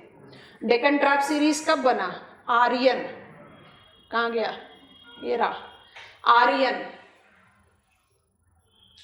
सोचो इसके बनने के बाद कितनी और चीजें डेवलप हुई हैं, तो वो सब इसी के ऊपर ही तो हुई हैं। तो ऑटोमेटिकली आपका नीस एंड शिस्ट पूरे के पूरे पेनिनसुलर रीजन में थोड़ी ना दिखाई देगा। It has got buried under the subsequently evolved geological formation, जिसमें मेरी नॉलेज में डेक्कन ट्रैप सीरीज है। इसलिए क्या जज करना पड़ेगा? क्या जज करना पड़ेगा? It accounts for more than 2/3 of peninsula, but इसका सरफेस प्रोजेक्शन मुझे बहुत कम जगह पर दिखता है। अब यही सब category of gneiss and schist कहा जा सकता है। कहां मिलता है? पहला मुझे मिलता है, इतना बड़ा नहीं बनाएंगे, छोटा सा बनाएंगे, बंगाल सीरीज बोलते हैं, छोटा नागपुर प्लाट्यू का छोटा सा हिस्सा, इसको बोलते हैं बुंदेलखंड सीरीज, और इसको बोलते हैं चरकोनाइट सीरीज। बंगाल सीरीज तो बहुत आराम से समझ में आ रहा है। ये नेक्स्ट पॉइंट आप डायग्राम के साथ लिखोगे। बुंदेलखंड सीरीज भी बहुत आराम से समझ में आ रहा है। बुंदेलखंड किसका फिजियोग्राफिक यूनिट है? मालवा, मालवा प्लेट्यू। और ये नाम बहुत यूनिक है, चरकोनाइट सीरीज। चरकोनाइट सीरीज आपके हिसाब से किसके साथ एसोसिएट हो रहा है? Southern hills, conical remains of the shield. 2 minute के लिए रुको, ये डायग्राम क्या शो कर रहा है? ये डायग्राम शो कर रहा है कि जितना भी इन्वर्टेड ट्रायंगल बना हुआ है आपके सामने, वो सब ओरिजिनली डेवलप हुआ था as gneiss and schist, granite basalt. But आज की डेट में, today, with all the geological formations that have developed, मुझे ये लोअर आर्चियन, जिसको अब आप ग्रेनाइट बसाल्ट नहीं बोलते, लोअर आर्चियन और नीस एंड शिस्ट सीरीज सरफेस पर कहां दिखाई दे रहा है? खाली 3 स्पॉट्स पर, और उन्हीं को आप नीस एंड शिस्ट सीरीज के सब कैटेगरीज बोलते हैं। What are they? Bengal, charnockite and Bundelkhand. तो ये जो शेड है ये सरफेस प्रेजेंस का है, बाकी सब बरीड हो चुके, बेसमेंट रॉक है, दिखाई नहीं देते, उसके ऊपर बहुत सारी चीजें डेवलप। इवेंचुअली इसको मैप पर प्लॉट करेंगे जब हम 2-3 स्टेप आगे बढ़ जाएंगे, क्योंकि जब कंपैरिजन में प्लॉट कर लोगे तो बहुत आसान काम हो जाएगा। ये खंड series, Bengal series and charnockite series. Charnockite series माने southern hills are representatives of surface presence of gneiss and schist series. बाकी सब जो डॉटेड है, अगर डायग्राम बना लिए इसी तरह से, तो डॉटेड क्या हुआ? बरीड। स्लांटिंग शेड को हम कह रहे हैं ना सरफेस प्रेजेंस, तो बाकी सब क्या हो गया? बरीड हो गया, बरीड हो गया, इरोडेड हो गया, डिस्टॉर्टेड हो गया, मेटामॉर्फाइज्ड हो गया, सरफेस पर नहीं है।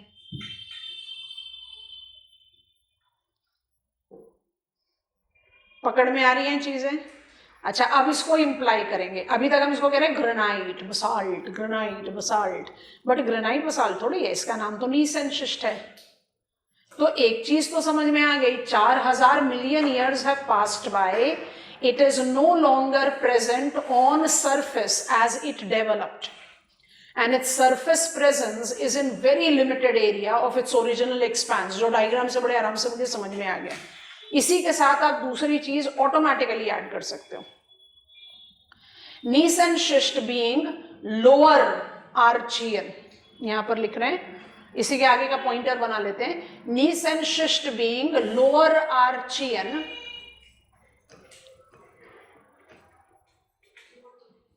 have been subjected to distortions, metamorphism, erosion, burial,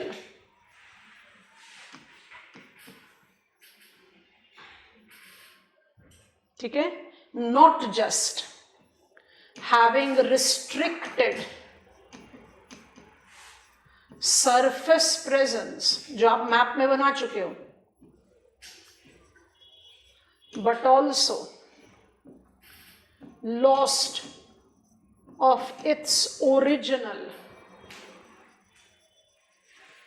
structural characteristics। तभी आप इसको क्या बोलते हैं? Gneiss and schist. आप इसको ग्रेनाइट बसाल्ट सीरीज नहीं बोलते हो। Gneiss is technically metamorphosed form of granite and schist technically is metamorphosed form of basalt. तो ये अपना ओरिजिनल ग्रेनाइट एंड बसाल्ट वाला टैग खो चुका है, इसको आप नाम देते हो gneiss and schist. I think this goes very swift, easy. ना तो मेरे पास मेरा ओरिजिनल साइज प्रेजेंट है, ना तो original structure present, I have got metamorphosed, इसलिए मेरे सीरीज का नाम ग्रेनाइट बसाल्ट नहीं होकर नीस। ठीक हो गया? ज्योग्राफिकल लोकेशन समझ में आ गया, मेटामॉर्फिज्म समझ में आ गया। इसी मेटामॉर्फिज्म के साथ आराम से ऐड कर लो इकोनॉमिकली। इकोनॉमिकली लिख लिया यहां तक? अभी भी लिख रहे हैं, लिखो जल्दी से। जियोलॉजी में या मिनरल रिसोर्सेस के केस में नीस एंड शिस्ट का प्रोमिनेंस है ही नहीं। क्यों नहीं है? क्योंकि वो तो डिस्टॉर्टेड हो गया, मेटामॉर्फाइज हो गया, वो ओरिजिनल फॉर्म में है ही नहीं। बट क्या कोई भी रिसोर्स है जो हम एसोसिएट नहीं कर सकते? एक एक्सेप्शन है, क्योंकि हमें रिसोर्सेज भी स्टडी करना है साथ में। और आप जब कंटेंट आप लिखोगे आर्चियन सिस्टम पर आंसर, तो ये पॉइंट भी जरूर बनेगा। अब हम उसको थोड़ा सा ज्यादा एनलार्ज करते हुए चलेंगे। हम ministry of mines, minerals and mines regulation act 2023, हम सबको एड ऑन करते हुए चलेंगे रिसोर्स ज्योग्राफी के लिए। बट स्ट्रक्चर में आपको ये पॉइंट लिखना पड़ेगा। यहां तक सब क्लियर है? लास्ट पॉइंट लिख रहे हैं स्ट्रक्चर के लिए। यहाँ पर कंटेंट ऐसे भी बहुत कम है, तो आराम से दोनों चीजें मैच ऑन हो जाती है।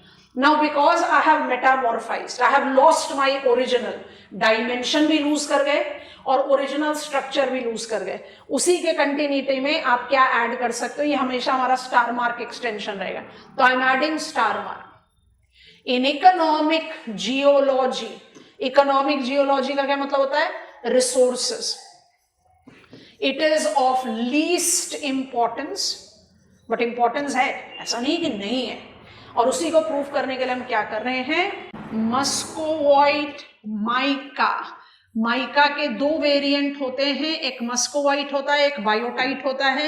India is one of the leading producer of mica in world. Muscovite mica जाता है नीस एंड शिस्ट सीरीज के साथ। और इंडिया का जो मेजर प्रोड्यूसर है मस्कोवाइट माइका का, वो है कोडरमा इन झारखंड। जल्दी से मैप ओपन करके देख लो। और मुझे ना मैप खोलते खोलते एक चीज बता देना, डीवीसी के कितने डैम्स और रिजर्वोयर बताए थे आप लोगों को? 4। कौन से 2 डैम्स और रिजर्वोयर है जो बराकर पर है? तिलैया एंड मैथन। शाबाश, आ जाओ मैप ऑफ झारखंड, देखो जरा तिलैया रिजर्वोयर को। और देख के खुश नहीं होना है, पेन पेंसिल लेके नाम लिखना है। वहां पर पहुंच गए तिलैया रिजर्वोयर? पॉलिटिकल मैप पर जाओ, तिलैया पहुंचे, कोडरमा दिख गया। जब बराकर दामोदर से मिलने वाली होती है तब कौन सा रिजर्वोयर है? मैथन। तिलैया तो वेस्ट सेंटर पर पड़ेगा ना, तो कहां ढूंढने में लगे हुए हैं? Have you reached Koderma? Koderma को बोल्डली हाईलाइट करो, बहुत सारी जगह है। वाटर बॉडी का इस्तेमाल करो, या अदर स्टेट्स जो कि यहाँ पर हाईलाइटेड नहीं है उसका इस्तेमाल करो। Muscovite mica, lower Archaean. Koderma mines, mica mines. कौन सा जियोलॉजिकल स्ट्रक्चर? लोअर आर्चियन। अच्छा, अब आया ना कॉम्प्लिकेटेड टास्क। मिल गया कोडरमा? मैप बंद कर दीजिए। अब हम ना फ्लो चार्ट को 1 मिनट के लिए फिर से खोलेंगे। अब जो चीज आपको समझा रहे हैं उसको जरा ध्यान से पकड़ना, उसके बाद फिर writing will not take much time. हम ना एक प्रॉप लेकर आपको समझाने की कोशिश कर रहे हैं। ट्रायंगुलर नहीं है बट काम करेगा। अब इमेजिन करो डेक्कन प्लाट्यू को, करना तो चाहिए पूरा पेनिनसुलर प्लाट्यू, बट धारवाड़ नाम आ रहा है कर्नाटका से एंड कडपा नाम आ रहा है आंध्र प्रदेश से। इवन नाउ आंध्र प्रदेश, तेलंगाना में नहीं, आंध्र प्रदेश में। तो हम उसी को कंसिडर करने के लिए इमेजिन कर रहे हैं पेनिनसुलर प्लाट्यू का सदर्न पार्ट, तापी, ब्रह्मणी, कार्डोमम। सो जो ट्रायंगुलर सदर्न पार्ट है उसको इमेजिन करते हैं। हम इमेजिन करें डेक्कन प्लाट्यू, धारवाड़ और कडपा को समझने के लिए। धारवाड़, कडपा। पहली चीज लिखना कुछ नहीं है, विजुअलाइज करेंगे। अब जो 3 सीरीज हम बैक टू बैक पढ़ेंगे, जो 3 सीरीज हम बैक टू बैक पढ़ेंगे, सीक्वेंशियली क्या होगा? ओल्डेस्ट धारवाड़, उससे यंगर कडपा, उससे यंगर विंध्यन। ये तीनों सेडिमेंट्री कंस्ट्रक्ट्स हैं। पहली बात, दोबारा से, Dharwar series that is upper Archaean, Kadapa series that is lower Purana, Vindhyan series that is upper Purana. ये तीनों के तीनों सेडिमेंट्री होराइजन है। पहली चीज, विंध्यन को थोड़ी देर के लिए हटा देते हैं, जरूरत नहीं है अभी विंध्यन की। और कडपा एंड धारवाड़ नाम कहां से आ रहा है उसके रेफरेंस में कुछ समझने की कोशिश करते हैं। मुझे पता है हमारे फिजियोग्राफिक स्टडी के हिसाब से सह्याद्रीज, जानबूझकर बोल रहे हैं सह्याद्रीज, वेस्टर्न घाट बोलेंगे तो चरकोनाइट सीरीज को भी ऐड करना पड़ेगा, तो सह्याद्रीज, वेस्टर्न घाट, Sahyadris, physiography. Sahyadris have never got uplifted ऐसे रखो। Sahyadris have never got uplifted and eastern Ghats have never subsided. Subsidence हुआ है वेस्ट कोस्ट प्लेन का, emergence हुआ है ईस्ट कोस्ट प्लेन का। मतलब since the genesis of Indian shield gradient ऐसा ही था हमारे western southern part of peninsula में, जिसको हम डेक्कन प्लेट्यू बोलते हैं, ठीक है। तो ये मेरा सह्याद्री है, ये मेरा ईस्टर्न घाट है, यहां मेरा कर्नाटका है, यहां मेरा आंध्र प्रदेश है। कर्नाटका से नाम कर्नाटका क्यों बोले जा रहे हैं, क्योंकि धारवाड़ समझाना है, नाम वहीं से आ रहा है। और कडपा माने आंध्र प्रदेश, इसलिए आंध्र प्रदेश बोल रहे हैं। अब ये अलाइनमेंट को नोटिस करते हैं। जो बेस है वो ऑलरेडी बन चुका, क्या बना, ग्रेनाइट बसाल्ट। उस समय ग्रेनाइट बसाल्ट था। ग्रेनाइट बसाल्ट जो है वो स्विफ्ट कूलिंग की वजह से बना था। स्विफ्ट कूलिंग की वजह से सॉर्टिंग या डिफरेंशिएशन नहीं हुआ था। It was having quite rich structural characteristics of mineral resources. उस बेसमेंट रॉक के डिसइंटीग्रेशन से जो सेडिमेंट्स जनरेट हुए और उस सेडिमेंट के कॉम्पैक्शन और सीमेंटेशन से जो सेडिमेंट्री रॉक्स बने, वो हैं धारवाड़ और कडपा। तो धारवाड़ और कडपा का सेडिमेंट्स किससे डिराइव हुआ, granite basalt.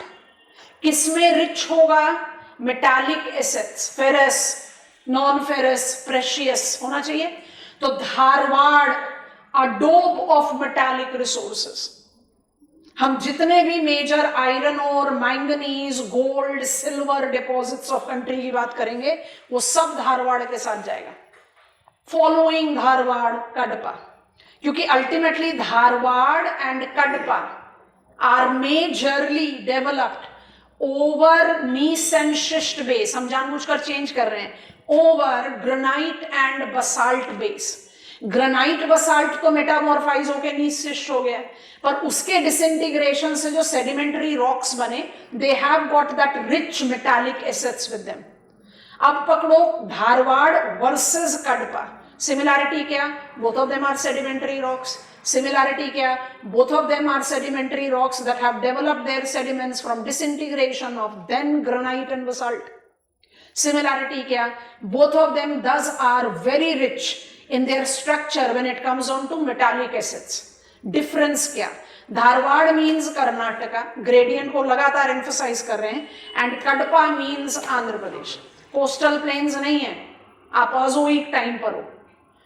Dharwad metallic acid sourced from sediments of granite basalt, full stop, हटा दो।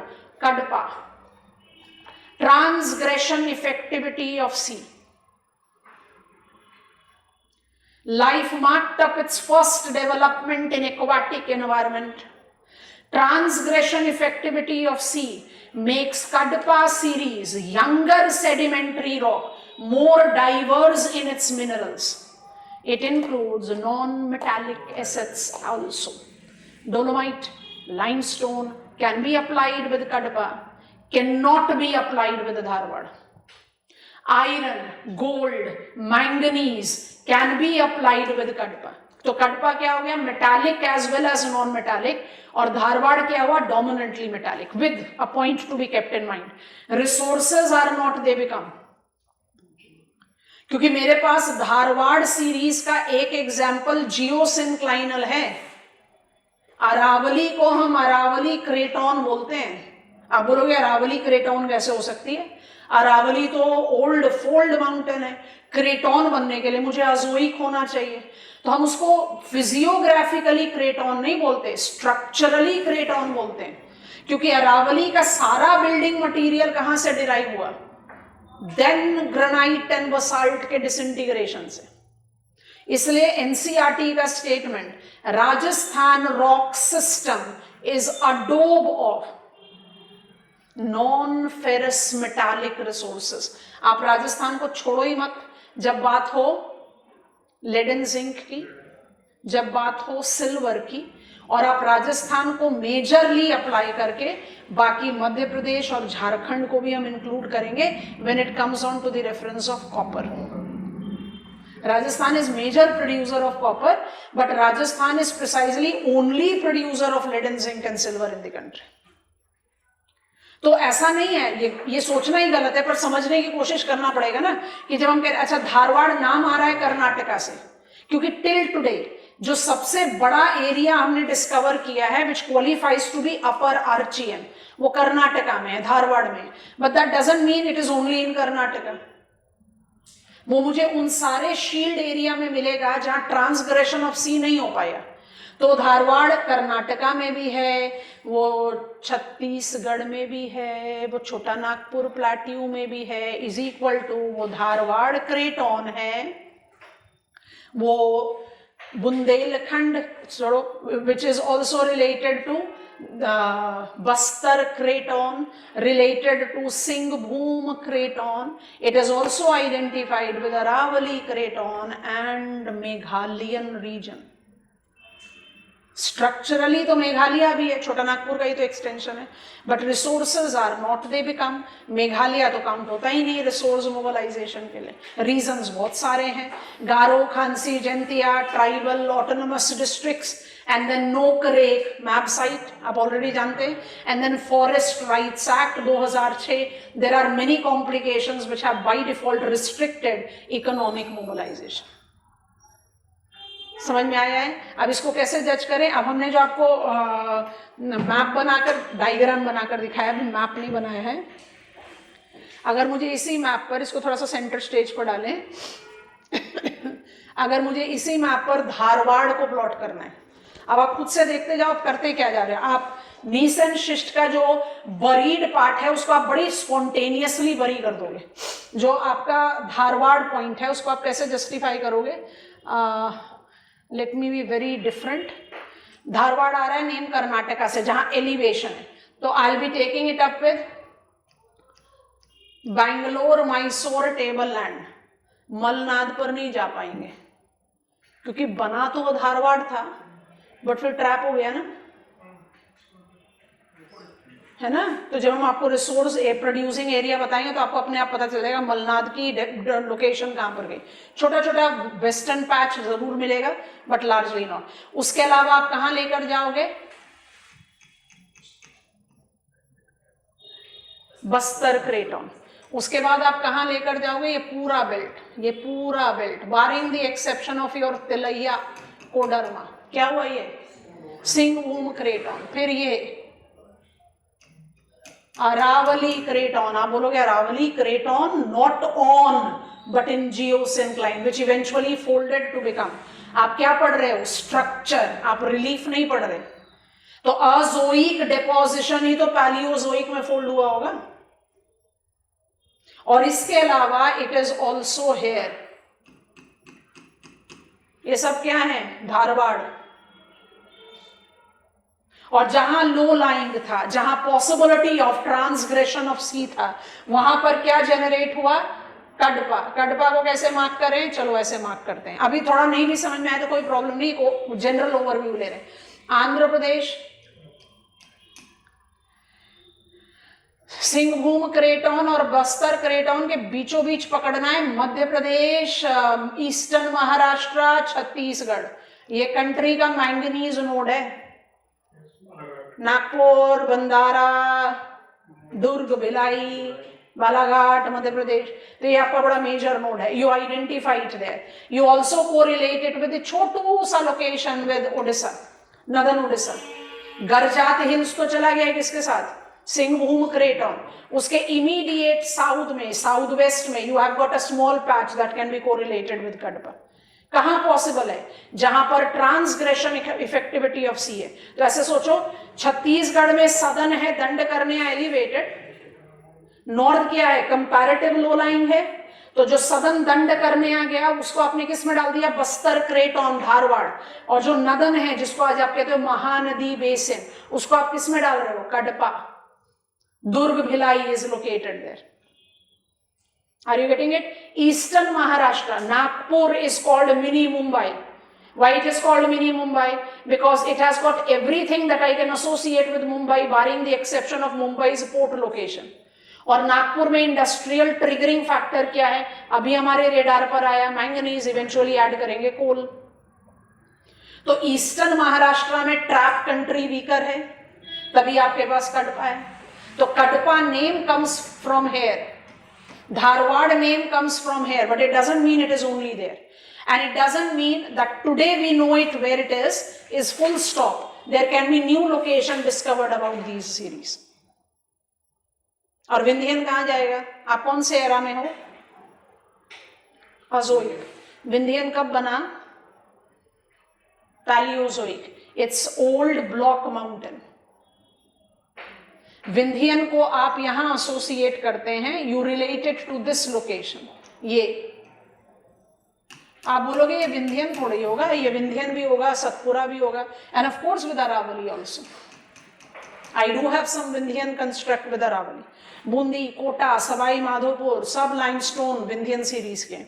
अच्छा, आप बोलोगे ये क्या है? जियोसिंक्लाइनल डिपॉजिट। तो जियोसिंक्लाइनल डिपॉजिट से अरावली भी बना, विंध्यन सतपुरा भी बना। अरावली डोमिनेंटली जाना जाता है धारवाड़ के लिए, चलो ठीक है समझ गए। Minorly it is present with Vindhyan. हम इसको नाम विंध्यन क्यों दे रहे हैं? विंध्यन से ज्यादा बड़ा तो सतपुरा है, क्योंकि सतपुरा तो ट्रैप हो चुका ना। आर यू गेटिंग इट और नॉट? तो सतपुरा किस में जाएगा? Deccan trap series. तो today we have given it the name Vindhyan क्योंकि सबसे बड़ा recognised location is Vindhyan range. क्या हम ये बोल रहे हैं कि विंध्यन रेंज बना अपर अजोइक में? नहीं, हम बोल रहे हैं विंध्यन के बिल्डिंग मटेरियल इकट्ठा हुए अपर अजोइक में। आज आप उसको विंध्यन क्यों बोलते हो? आज आप उसको धारवाड़ क्यों बोलते हो? आज आप उसको कडपा क्यों बोलते हो? क्योंकि आज की डेट तक जो सबसे बड़ा कंस्ट्रक्ट ऑफ दैट टाइम मिला है वो इन जगह पर मिला है, तो हमने अकॉर्डिंगली उनको नाम दिया। अब आप खुद से देखो, और जो बचा हुआ है उसको क्या कर दें? ये तो आप जानते हो ना क्या करना है। ट्रैप कर दो इनको, इसको भी ट्रैप कर दो, सतपुरा भी ट्रैप्ड है, मालवा को भी ट्रैप कर दो। हो गया ना? कहां पर मचा? Gneiss and schist, Bundelkhand series, Bengal series and charnockite. 2/3 of the peninsula था बट खुद ही बरी हो गया। Have you got it? ये चीज समझ में आ गई तो बाकी सब फैक्चुअल डिटेल्स मैनेजेबल है। ये क्लैरिटी के साथ पकड़ में आना चाहिए। और हम इसको मैप पर कंस्ट्रक्ट करेंगे जैसे हम थोड़ा सा और आगे बढ़े। हम सारे कंस्ट्रक्ट को एक के ऊपर एक डालते जाएंगे और इवेंचुअली आप उसका डायग्राम, आपको लोकेशन ही क्लियर हो जाएगी कि मुझे धारवाड़ के लिए कौन कौन सी जगह घूमना चाहिए और कहां पर रिसोर्स। अब रिसोर्स का पॉइंट हमने ब्लू कलर इस्तेमाल करा है, मेघालयन तो रिसोर्स में नहीं है। आप धारवाड़ सीरीज का आंसर लिखोगे तो आप कहोगे जो भी कैरेक्टरिस्टिक्स है वो देने के बाद, Dharwad the oldest sedimentary rock is found in Dharwad Karnataka, जो सबसे बड़ा पैच है इसका, along with Bastar, along with Aravalli, along with Singhbhum and Meghalaya. पर जब इकोनॉमिक जियोलॉजी की बात आएगी तो मेघालय अपने आप साइलेंट मोड पर चला जाएगा, क्योंकि वहां पर तो हम मिनरल मोबिलाइजेशन की बात ही नहीं करते। I hope you are understanding. ये पॉइंट पकड़ना है। अगर ये पकड़ में आ गया तो फैक्चुअल चीजें तो बड़े आराम से एकदम रिदमिक नोट पर आएगी। चलिए, let me give it peripheral look again. We are learning Archean system. We have taken into reference gneiss and schist, which can easily be called lower Archean. अब हम जा रहे हैं पार्ट बी ऑफ Archean, जिसका नाम है Dharwad series. Features लिख रहे हैं, कॉपी डाउन करो, फिर वापस से इस पेज पर आ जाएंगे। इकोनॉमिक जियोलॉजी पर नहीं जाएंगे, और कम से कम जो मेजर पॉइंटर्स जो हमने समझा उसको लिख लेते हैं, क्योंकि धारवाड़ के इकोनॉमिक सीरीज के साथ हम आपको introduction of ministry of mines बताएंगे। So Dharwar series is upper Archaean. Dharwar series is oldest sedimentary rock.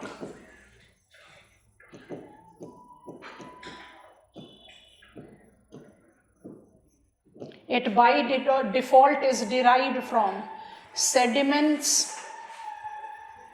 derived from disintegration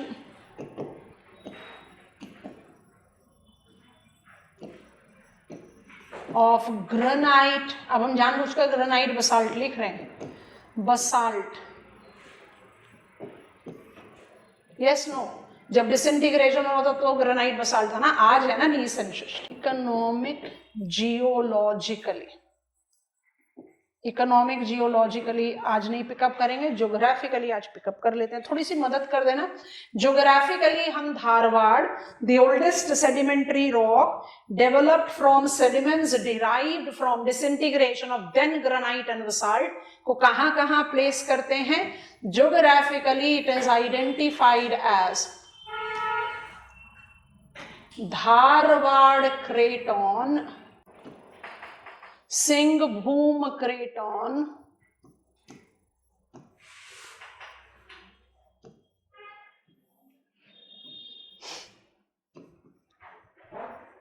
Bastar क्रेटन,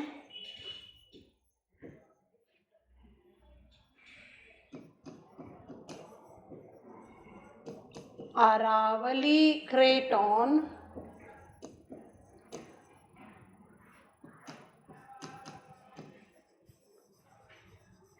and Meghalayan upland.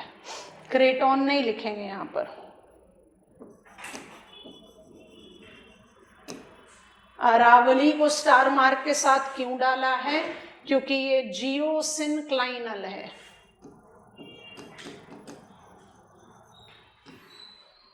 और बाकी सारे विदाउट स्टार मार्क क्यों हैं? Because they are developed over. Craton क्यों बोल रहे हैं? हमारी नॉलेज तो ये है कि क्रेटन का टर्म अप्लाई किया जाता है शील्ड के लिए। क्रेटन और शील्ड है ना, लिख लिया? 2 मिनट पेन ड्रॉप करो।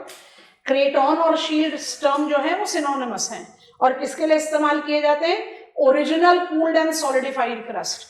तो क्रेटन शब्द का इस्तेमाल तो नीस एंड शिस्ट के लिए होना चाहिए, वहां भी नहीं हो सकता क्योंकि जो बना था वो तो ग्रेनाइट बसाल्ट था। अगर वो ग्रेनाइट बसाल्ट होता तो हम फिर भी उसको शील्ड या क्रेटन बोल सकते थे।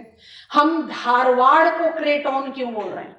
क्योंकि जितना स्ट्रक्चरल कैरेक्टरिस्टिक्स, माइंड इट, जितना स्ट्रक्चरल कैरेक्टरिस्टिक्स आप एसोसिएट करते हो शील्ड के साथ, वो मुझे नीस शिष्ट में ना मिलकर धारवाड़ में मिलता है।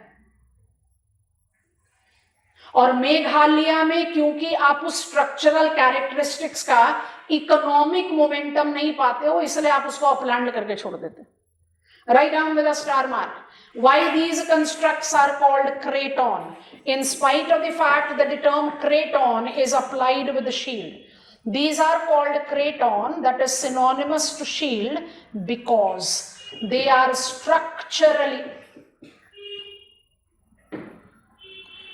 more compatible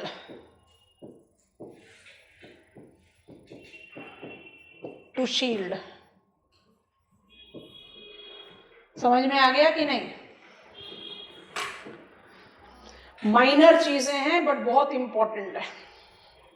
done. कल कोशिश करा था मैप मार्किंग के लिए। यस, चलिए आज कंटिन्यू करते हैं। आज हम मार्क करेंगे नॉर्थ ईस्टर्न हिल्स को। लीड मैप दे रहे हैं, बाकी आपको डेफिनेटली उसको डिमार्केट करना है on your same practice map. अलग मैप पर नहीं जाएंगे। धारवाड़ को भी इकोनॉमिक जियोलॉजी नहीं लिया है, इकोनॉमिक जियोलॉजी लेंगे धारवाड़ का कंप्लीट करके, फिर मिनिस्ट्री ऑफ माइंस को ओपन करेंगे, फिर आगे बढ़ेंगे पुराना सिस्टम।